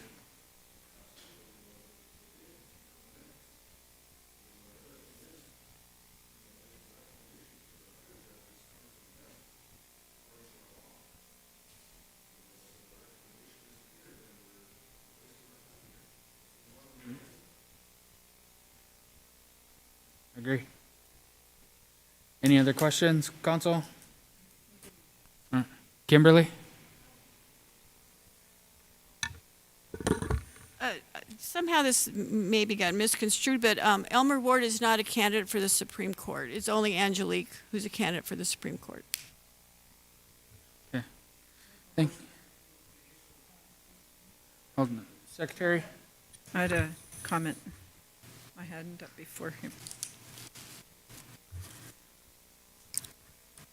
Okay, so I just want to say to judicial, or to Shannon specifically, I don't believe that you need to be rude to our new attorney. And the attitude that you took with her and with us, you don't need to preach to us about the Constitution. We know what the Constitution says. And what I have a problem with is the disregard for an executive memo. You could have contacted us before we came here. I didn't get the memo until yesterday, right before the meeting. The memo was not sent to me. You directed your attorney to send it only to Rhonda and Stephanie and Dr. Eastman. So I didn't get a copy of it until yesterday, right before the meeting. I actually didn't even realize that Rhonda had called for a meeting until yesterday. So, and I'm sorry, but if somebody is telling untruths, then I need to correct that.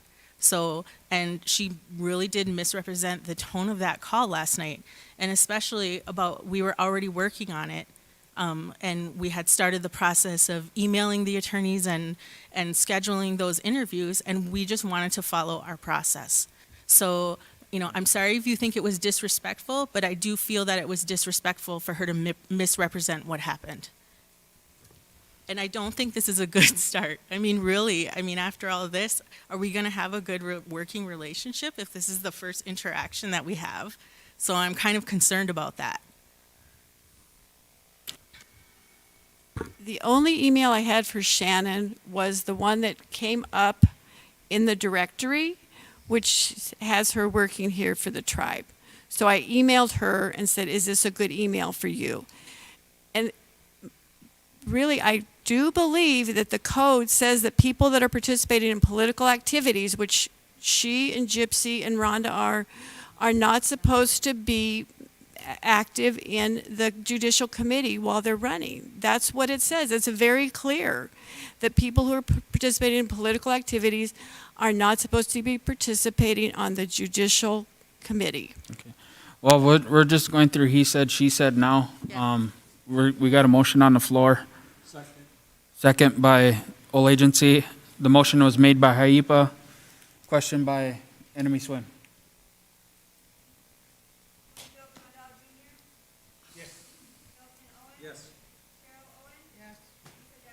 Yes. Yes. Yeah, thank you. Take a 7-minute break.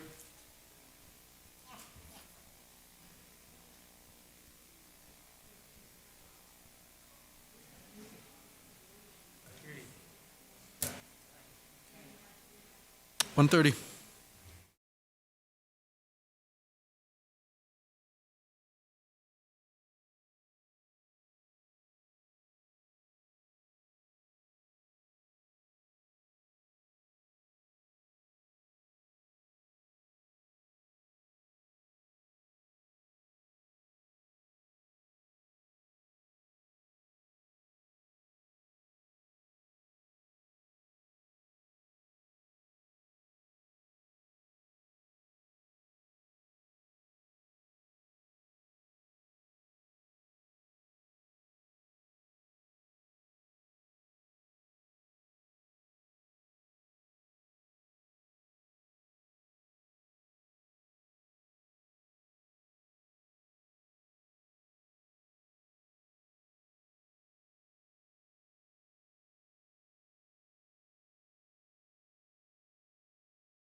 Swo Council Arena that we are calling home for these next 3 days.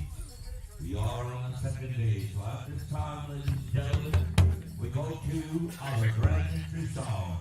Ladies and gentlemen, for those of you that are able, 850 dancers will be coming into our arena. We welcome you. Welcome to a beautiful day. Oh, our host drum, back to the ring.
Surrender, a nation-good song for each and every one of us.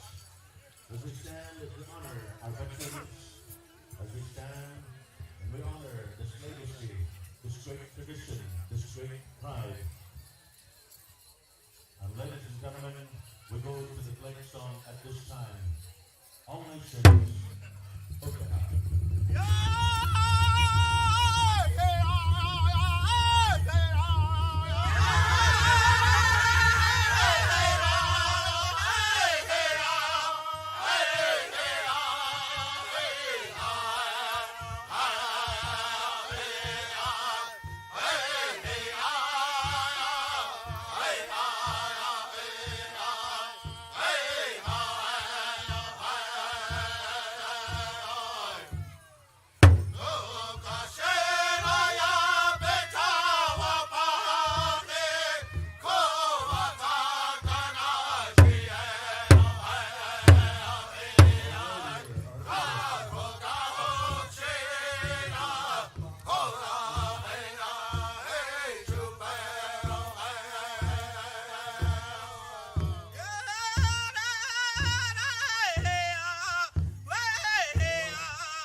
DCA. Thank you, Mr. Vice Chairman and members of council. We'll go right down into our reading of our minutes. We'll go to Haipa first.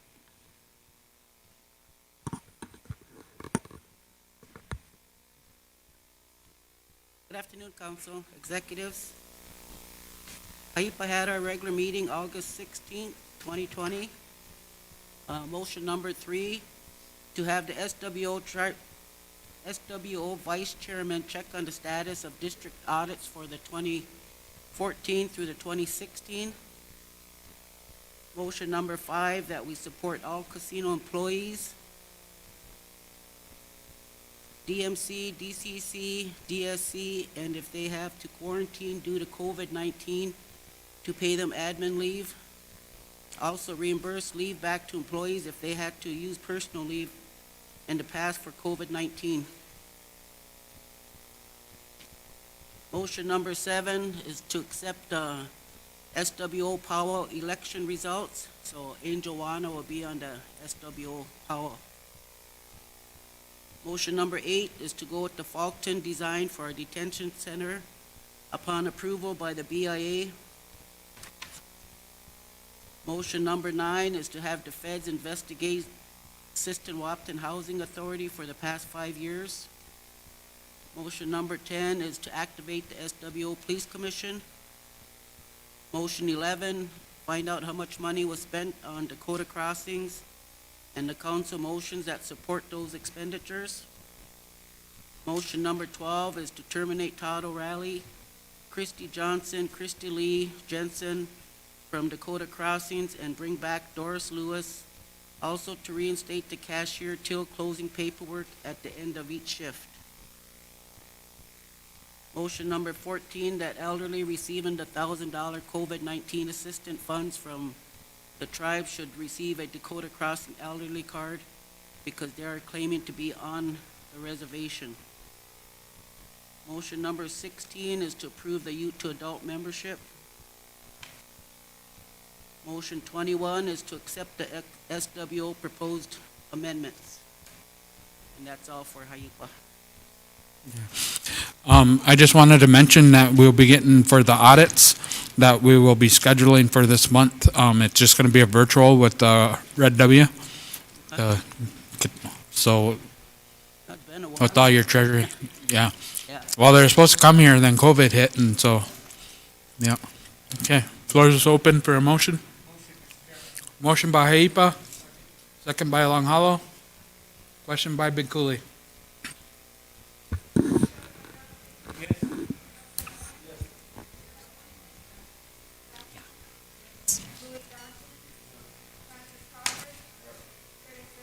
Yes.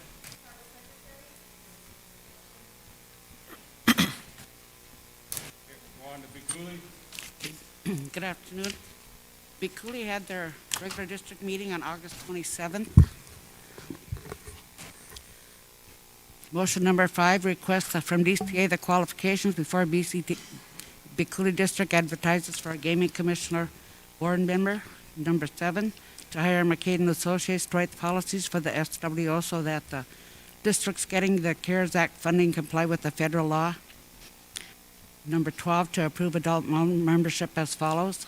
Number 13, to approve youth membership as follows. Number 14, to accept the resignation of Lexi Fancher as the BCD representatives for the Judicial Commission. Motion number 16, to temporarily appoint Michelle Brown as the BCD representative on the Judicial Committee. Number 17, to have Gina, I don't know how to say her name, SWO Chief Judge be removed as she has violated the rights of our tribal members. Motion number 19, that the wearing of masks be made mandatory for all SWO casinos to protect their employees. Motion number 20, that the casinos research a funding source to see if the casinos can afford to continue to pay the $3 or $6 hazard pay or the quarterly bonuses for all casino employees. Motion number 21, to have Swo Council direct our casino managers to look into the routine gaming, into online gaming by researching Niagara. And minutes on February 23rd, to approve adult membership as listed. Number 13, to approve youth membership as listed. Number 15, to reaffirm motion number 23 from the December 19, 2019 regular district meetings. Motion to number 20 was made, the BCD support the cutting off non-Indian rifle tags for the 2021 season, asserting our SWO tribal sovereignty. And that's all Big Coulee has. Questions? Not, floor's open. Motion to approve Biculi district meetings for February 23rd, 2020 and August 27, 2020. Motion by Big Coulee. Second by Enemy Swim. Question by Buffalo Lake. Yes. Yes. Yes.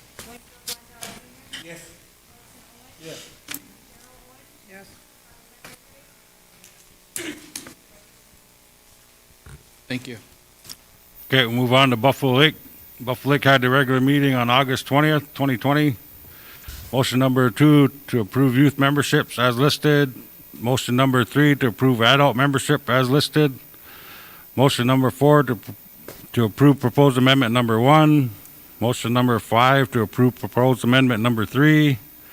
Motion number 6 to approve proposed amendment number 4. Motion 7 to approve proposed amendment number 5. Motion number 8 to approve proposed amendment number 7. Motion number 9 to approve proposed amendment number 8. Motion 10 to approve proposed amendment number 9. Motion 11 to approve a proposed amendment that deals with the entire SWO Constitution and bylaws and the change to gender-friendly language from its masculine language. Motion 12 to approve proposed amendment number 11. Motion 13 to have either now or in the future the author of each proposed amendment to meet with the Constitution Revision Committee before a selection is made of each proposed amendment. Motion 14 to present to Tribal Council all proposed amendments that were submitted to the Constitution Revision Committee for Tribal Council review. Motion 15 that through the COVID-19 funds to support and request a much-needed snow plow and truck for the Buffalo Lake District. Motion 16 to request $100 for school-age youth for their additional needs for the school year 2020 and 2021 year at homeschooling. Make sure that the appropriate language is included as to be with the COVID-19 guidelines.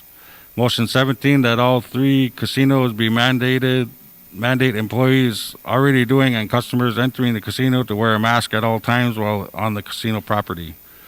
Motion 18 to request the assistance of District Chairman Association to approach and present Tribal Council in the interest that is being collected from each district casino day held for 2019 and to return and void any interest amount for any district still owing for its 2019 district casino day. That's all Buffalo Lake had.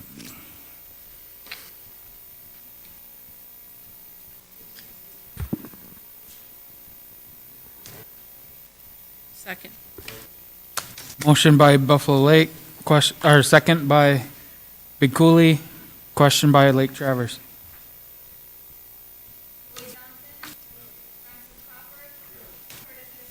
Yes.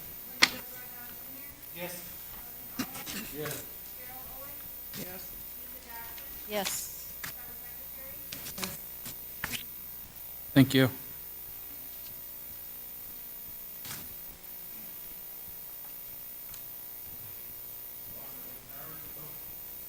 Oh.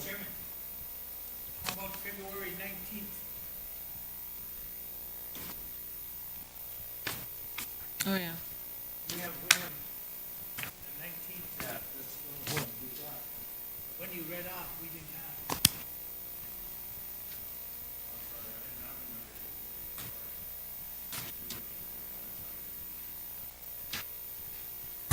have. We'll get copies to you, Council.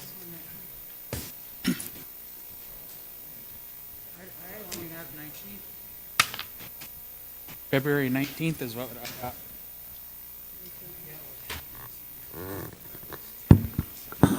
No, we just approved them. Jesse, you got the blame for that.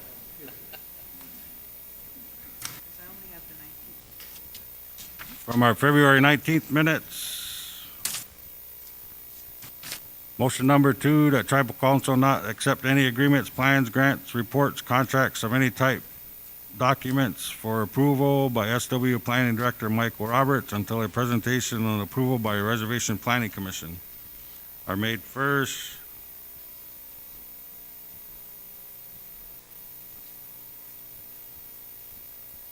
Motion number 5 to approve youth roster as listed. Motion 6 to approve adult membership as listed. Motion number 7 to approve relinquishment as listed.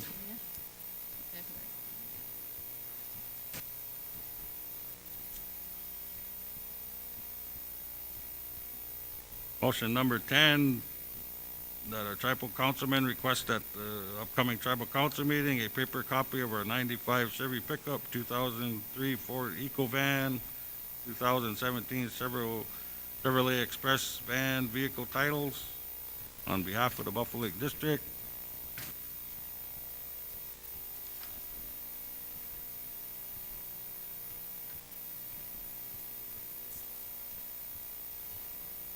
And the following, motion number 12, the following district members to be seated in the following boards, commissions, committees, SWO Gaming Board, Billy Chunku Jr. Human Services Board was Lisa Redwing. Judicial Committee was Dr. Nadine Eastman. Police Commission was Dr. Sherry Johnson.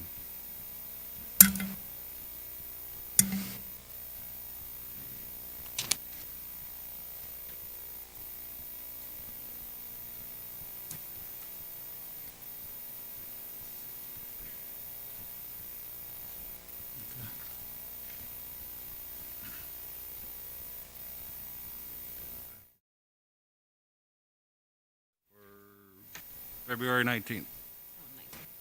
Motion to approve February 19th Buffalo Lake District meeting minutes. Question.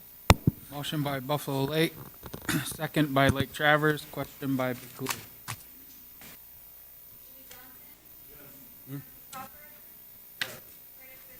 Yes. Yes. Yes.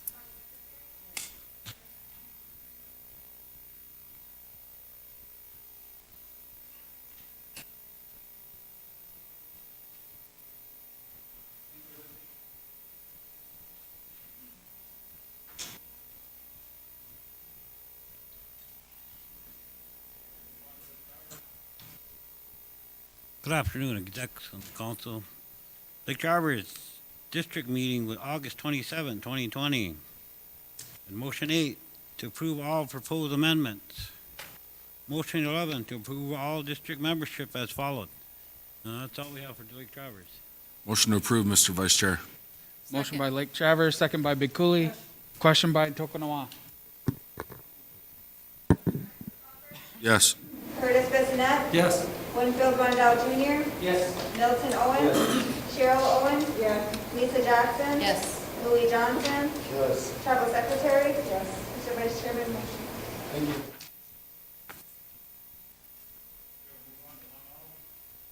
Good afternoon, Execs Council. Long Hollow District had their meeting on August 20th. Motion 10 to request Economic Development Fund for Long Hollow to do small business loans for Long Hollow members. Motion 11 not to approve the 8515. Motion 13 that council go to Dakota Magic Casino and meet with managers and HR and employees. Motion 14 youth to adult as listed. Motion 18 to approve constitutional amendments presented. Motion 19 to reactivate boards and committees. Motion 20 to review all boards and committees. And motion 21 to remove Steven Savinsky from IHS. And that's all from Long Hollow.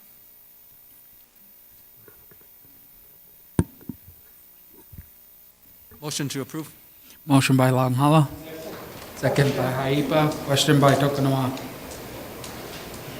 Curtis Bissonnette? Yes. Winfield Rondell Jr. Yes. Milton Owen. Yes. Cheryl Owen. Lisa Jackson. Yes. Louis Johnson. Yes. Francis Crawford. Yes. Tribal Secretary. Yes. Mr. Vice Chairman, motion passes. Okay, good afternoon. The Enemy Swim District met on August 27th. Motion number 2 to approve new adult membership as presented. Motion number 3 to approve the new youth membership as presented.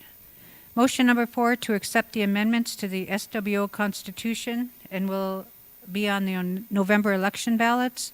Motion number 9 to begin the school close application process as soon as possible for the school year 2021. Students K through 12 will receive $250 and $200 for the Head Start.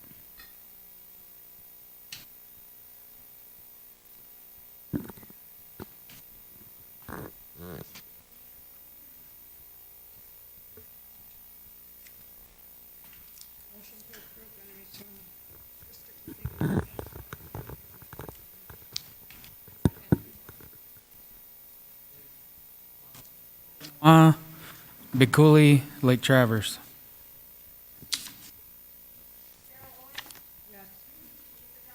Yes. Yes.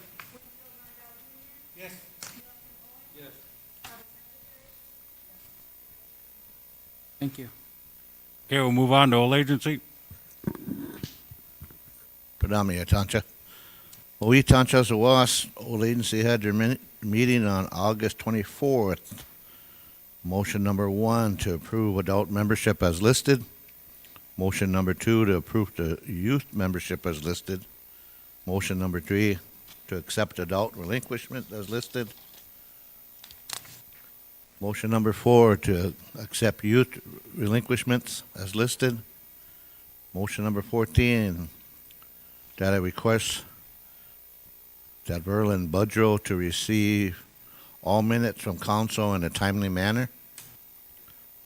Motion number 15 to have a Councilman Milton Owen review and check into the 8/14/20 council minutes on motion 87.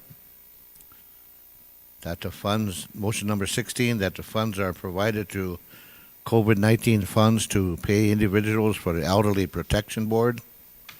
And motion number 22 to move all sports for Teospazina to the spring. That's all Old Agency has.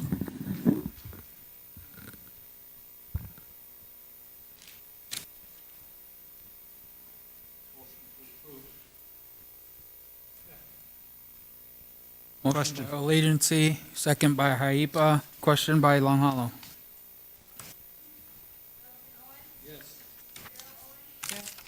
Jackson. Yes. Louis Johnson. Yes. Francis Crawford. Yes. Curtis Bissonnette. Yes. Winfield Rondell Jr. Yes. Tribal Secretary. Yes. Mr. Vice Chairman, motion passes. Thank you.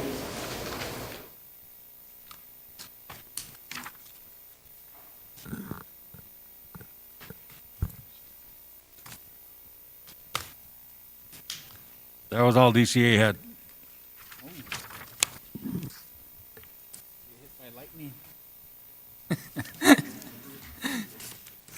Motion by Lake Traverse, second by Tokunoa, Question?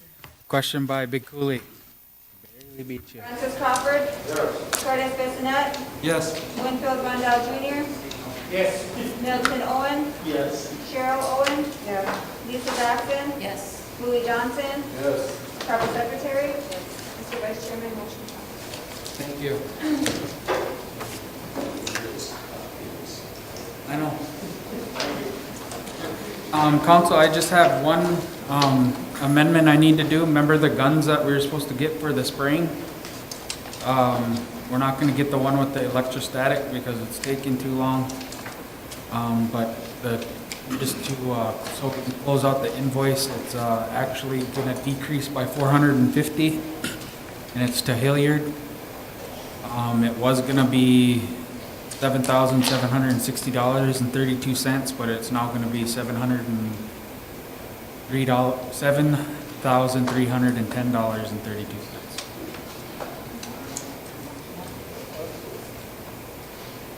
This is them guns that we ordered a long time ago? Yeah.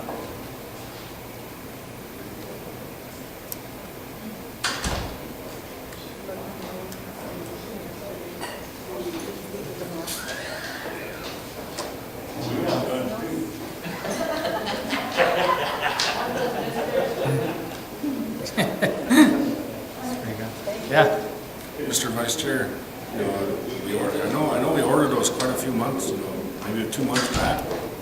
If it's gonna take that long to get them, maybe we need to look at a different, you know, vendor. Somebody that can get them to us, you know, like a week or two, or, It sounds like they're ready, it's just that the PO, because PO has to match the property and supply and procurement.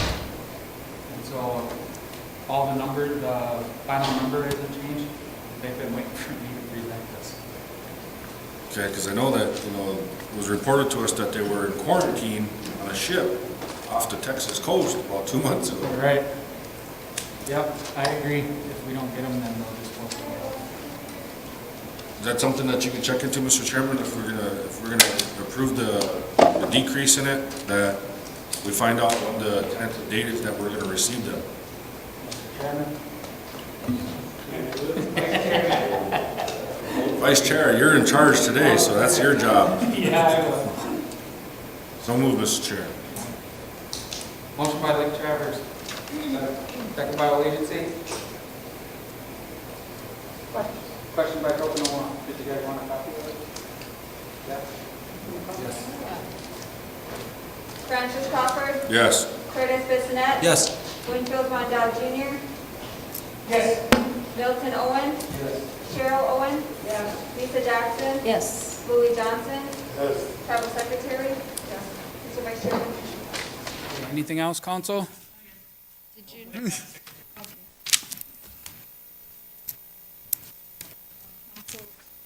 I sent out 3 letters to all of Tribal Council regarding those trailer houses at the connection. No decision was made on them yet, so they're just sitting there. I know it was said that housing wanted them, but still we didn't make a decision. We have 3 tribal members that are in need, and 2 of them for sure have the money to purchase them right now.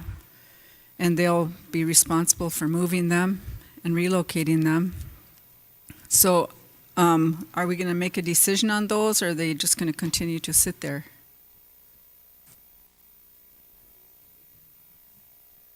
We can take them and use them, you know, like I said, I mean, we didn't have a solid plan on what we were gonna do with them, you know, after changing leadership. So, you know, then the housing was interested in them, but I mean, if everybody else is interested in them now, I mean, that's up to council. You know, but I mean, like I said, we can use them, we have a plan for them. You know, I mean, it would assist our elders that, you know, are, on the HIP waiting list for governor's homes. You know, and that's what our plan was, is to place them in our trailer court that we own. And anybody that's on the HIP list for new homes, if they're either homeless or if their house is that bad where they can't live there no more, if it's been, you know, decommissioned by the sanitarian at IHS or whoever, you know, then we could place them there in the meantime until they get their governor's home. So that's what the plan was. But if we have 3 tribal members right now that can purchase, that need them, we have one family living in tents up at Buffalo Lake. And they're interested in one. I'd say if they have their funding source, you know, I mean, go ahead and sell them. You know, as long as the money goes back into the law enforcement, you know, account. That's where the money was taken from to purchase them. Then I'd like to make a motion to open up those trailer homes for purchase by the 3 tribal members that I sent letters out on. And open up the 4th one to another tribal member. Pardon me? Yeah, we wanted to put them out for $10,000. But that's my motion. I just said I have to try for them. And how long can they sit at the casino property then? Say, Oh, but probably 2 months now. I mean, they gotta have, you know, I think, you know, one of the criteria, they should have some person if you wanna purchase them instead of letting them sit there. No, they're all willing to relocate them at their own expense, and they'll take them off that property. Would we have to open it up to everybody first, though? I think that'd be the only fair way to do it. Just open them up to all tribal members. Bids? Start out at a minimum bid, or what? I'd say minimum bid, just to recoup the money for moving them up there. Yeah, that'd be the minimum bid. But I mean, if there's bids higher than that, then we take it.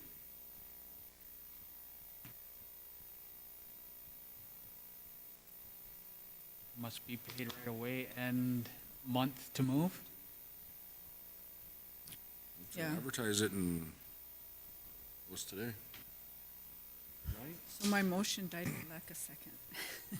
I'd say just advertise it and open up bids on the 30th when we're in session again. Unless you just want to amend your motion to that. Amend my motion to state that we will put the trailer homes out for bid with, we could have a starting bid.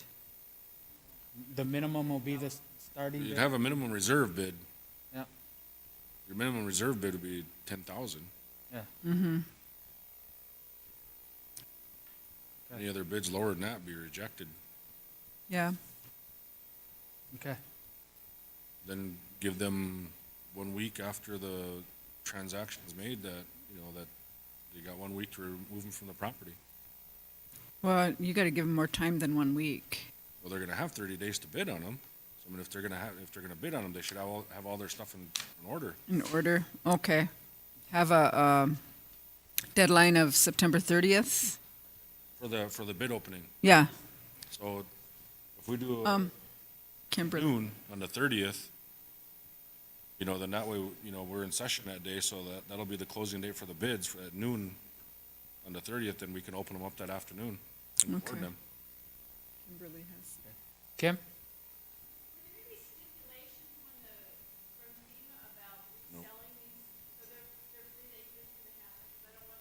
No, we've done it in the past with the housing. We've done it in the past with the housing. They received FEMA homes and they were bid out. Okay. Okay, that's my motion Floor as amended. Second by Big Cooley. Question by Enemy Swim. Yep. September 30th at noon, bid opening. And then, give them till the 16th of October to have it moved? And October 16th to have it. That's a fair amount of time, yeah.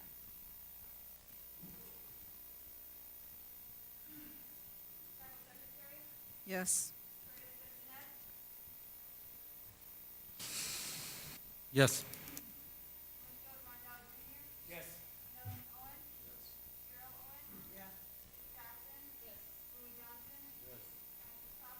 Yes. Thank you, Lindsay. Haipa? Thank you. Did you have something? Oh, okay. Motion adjourned, Mr. Vice Chair.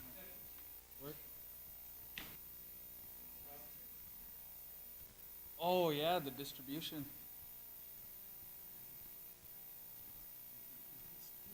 Yeah, we did that yesterday.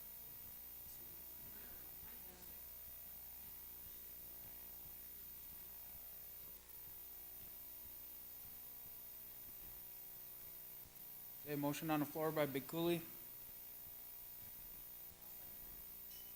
Second by Tokunawa. Question by Travel Secretary. Louis Johnson? Francis Crawford? Mr. Vice Chair, Lisa, how long is that for? Is that for the fiscal year or just for this month? It says to replenish. Let me look. It'd be for the fiscal year. Wouldn't it? Remember, That's what I need it for, Amy's the supposed to budget. give us threshold amounts for those accounts, but it says, to recommend, as from DCA for the 85-15 distribution to the district so that the casinos can be replenish their reserve accounts and they get out of debt. So the loans paid off. The loans paid off. So tell when, Lisa? So the loans paid off. Out of debt. 2033? 2032 or 2033. You want to do that in resolution form because it was a resolution that established it. Yeah. And then wasn't B&G supposed to give us some threshold amounts? And if they meet those threshold amounts before that time, then we can start to use that. Then we can revisit this. So you want to just do it by month basis until they get that? We'll just do it just for this month then. Until D&G provides that information that you're requesting. What's the best way you can get Mr. Vice Chairman? You're the one dealing with it. I need to get budgets done. I need the fiscal year amount. So to the end of this fiscal year, for sure, and then we're still waiting for DPG to get us those special amounts. So you're going to change your motion to a resolution then? Then we'll do it till end of fiscal year. Okay. For Yes. fiscal year 2021. Fiscal year, and then we'll do resolution, right? No, just do a resolution saying that you'll do 8515 for fiscal year 2021 with the casino distribution. So however you need it. Got that, Lance?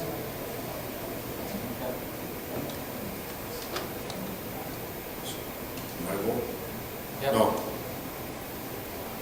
After all that. Lisa, because, we changed it, and I was supporting it if we went to the fiscal year, end of this fiscal year. That's what I said, fiscal But year. but the vice chair said end of fiscal year 2021. The end of this year. The end of this year, our budgets are already passed. We just got a cut because we didn't make it. We need, I don't feel comfortable making this, supporting this just because we don't have that information from D&G yet. If we had that information, then yeah, I could support it for the whole fiscal year 2021. well, and you're not gonna have the total information till the end of the year, but you're gonna have to do a projected budget. No, I think what we're saying here, what we're talking about, Mr. Vice Chair, is, we asked we We'll asked, discuss it later, Okay. with the vote. okay. So for this fiscal year, 2020. yes. That, That's just this month. that don't work. Because we already passed it for 26 million. And this is the last month already. But it's not gonna be 26 million, Mr. Vice Chair, because now we're taking away 15%. And then it wasn't even. Just that. for this last month though. I'm talking about, we got a cut from the 3 months that we didn't get distribution. Madam Secretary is recommending to the end of December, so I can amend my motion to the end of December. And then that will give D&G time to get us those threshold amounts that we asked for earlier on those accounts.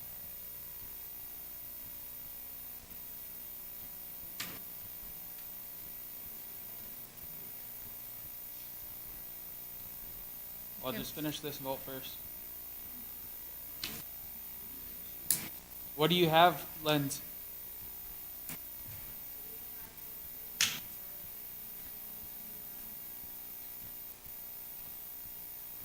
Okay.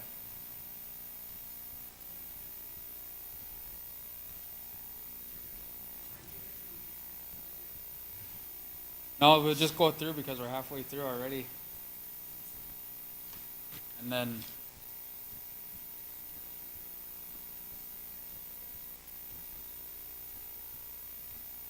the motion on the floor right now is fiscal year 2021 8515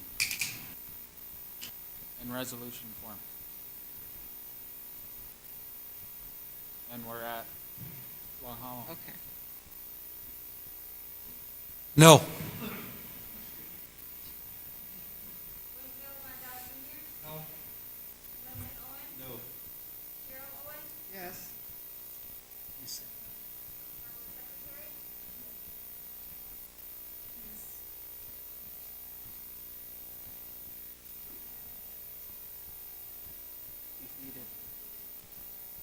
So what are we gonna do? Like Travers. So, Mr. Chairman, how this was explained was technically, I mean, I'm not saying nothing bad about Lisa, but That's okay. Weston was directed to come up with a resolution to change this because it was a resolution that created the distribution to waterfall account. So he's never come up with that resolution yet to explain to us how this I'm is calling him right now. We need to Well, get this. you can done. call him, but I'm still gonna, I still got the floor, Mr. Vice Chair, and what Lisa's talking about is where we talked about with Weston, if they were, okay, so Daniel, the monthly distribution is what, 2.2 million a month? So 30% of that goes back to the districts. The rest of it comes into central government. So what happens when the gaming revenue starts exceeding the 2.2 million?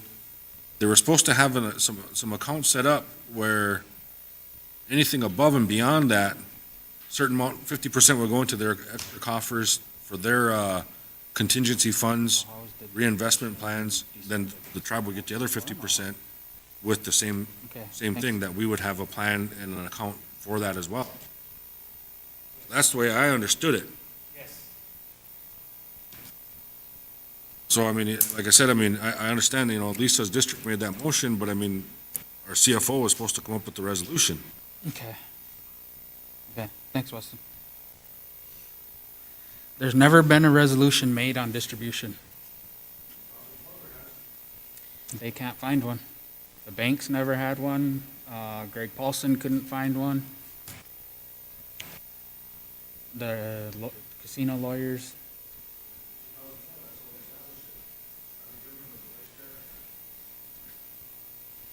Well, we need to revisit it because we're not the same as we were in 2004. And our gaming needs to be saving money.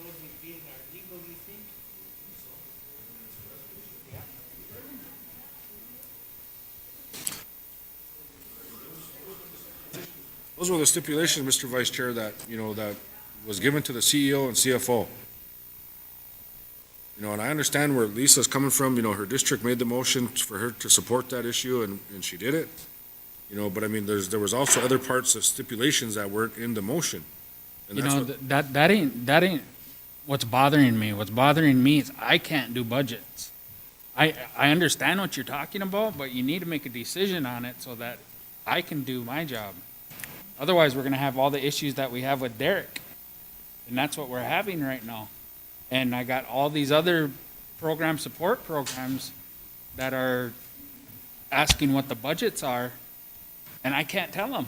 I said, I don't know if we're doing the percentage, I don't know if we're doing a flat rate, we can't do budgets. Then propose two budgets, Mr. Vice Chair. Propose one at a flat rate, propose one at a percentage. So then that way you have it covered, so when it does come in front of us, we can make the motion. Vote back to our districts and let them sign.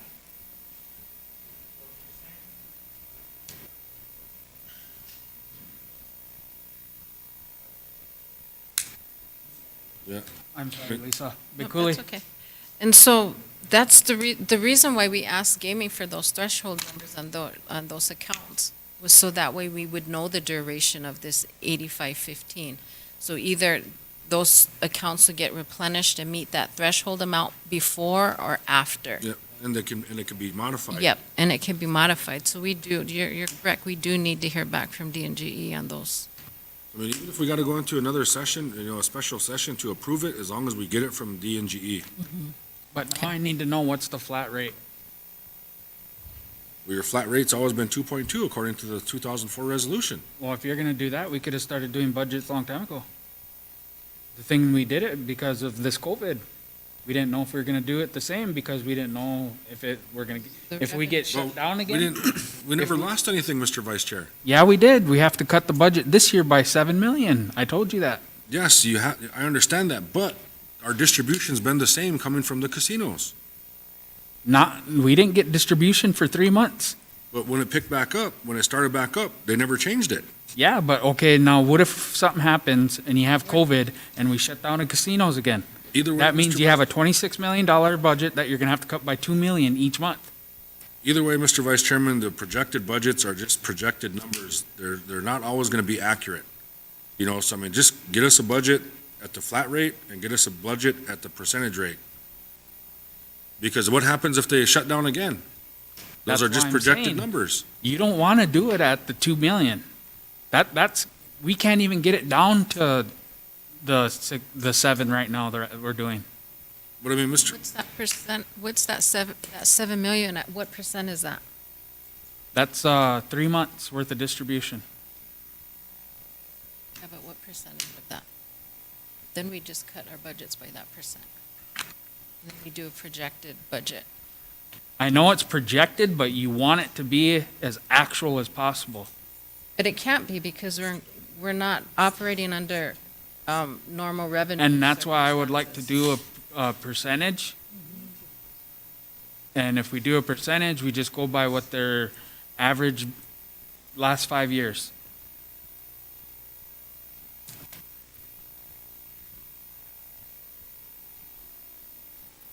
I understand what you're saying, Mr. Vice Chair, but irregardless, they were given the route that they needed to go to make this happen, and it hasn't happened yet.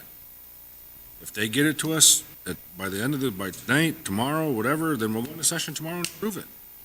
We're gonna have to have a meeting then because he said they can't find any resolutions talking about distribution. Special meeting. Because he needs it. He needs to get these budgets in motion. It doesn't take a rocket scientist to figure out how to create a resolution.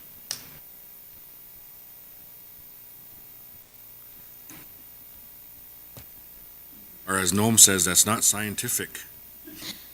There we go. Kim, can you get with Weston Quinn, please? Yeah. Yeah.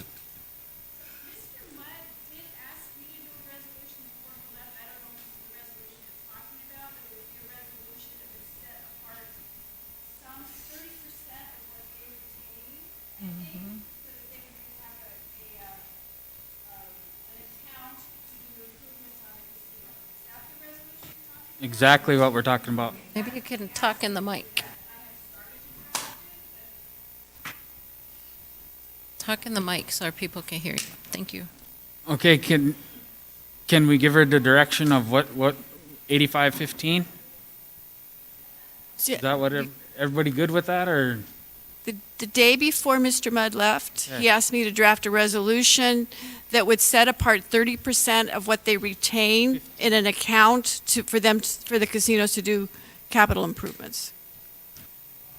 It was 15%. No, 15%. They retain 15%, so it'd be 30% of their 15%? Is that what you want in the No, resolution? just, it's 8515. They keep 15, we get 75, or 85.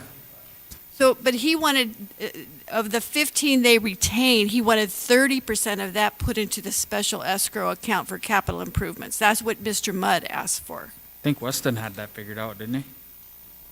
Get with Weston and see how that was gonna go. Pardon me? Do we need that in the resolution? Not really, because that's their housekeeping. Yeah. As long as we have the resolution that shows how it's gonna be distributed under the waterfall account, you know, we're fine on our end here. Okay. The resolution is just for the distribution part, not to show the actual numbers where everything is going. That's their end, and then you have that on your end over here. 8515. 85 to the tribe, 15 casino. Yeah. And then of their 15, he Don't wanted. worry about that. Okay. Okay. But do you want a resolution to that effect then? That it Yes. Says that 8515? Yes. Okay, then I will also do the resolution that he asked for about the 30% escrow account. So I'll do 2 resolutions? Well, maybe we need to, We'll visit with Weston on that 30 that Okay, you're, okay, all right. yeah. Motion to adjourn, Mr. Vice Chair.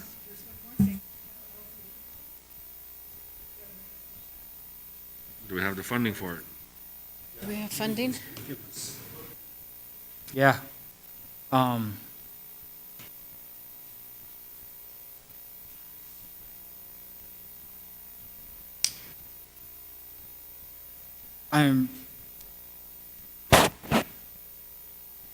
hesitant because I'm trying to see, because of what Steve Gunn put, that's what gonna be part of it, but yeah, The rest would have to come with gaming, but we got that. And If that doesn't go through, then we have a backup. yeah, if that goes through, we can JV it. So move, Mr. Vice Chair. Lake Travers, Haipa, and Enemy Swim for elderly food coupons. Yes. Yep. Yes. Yes.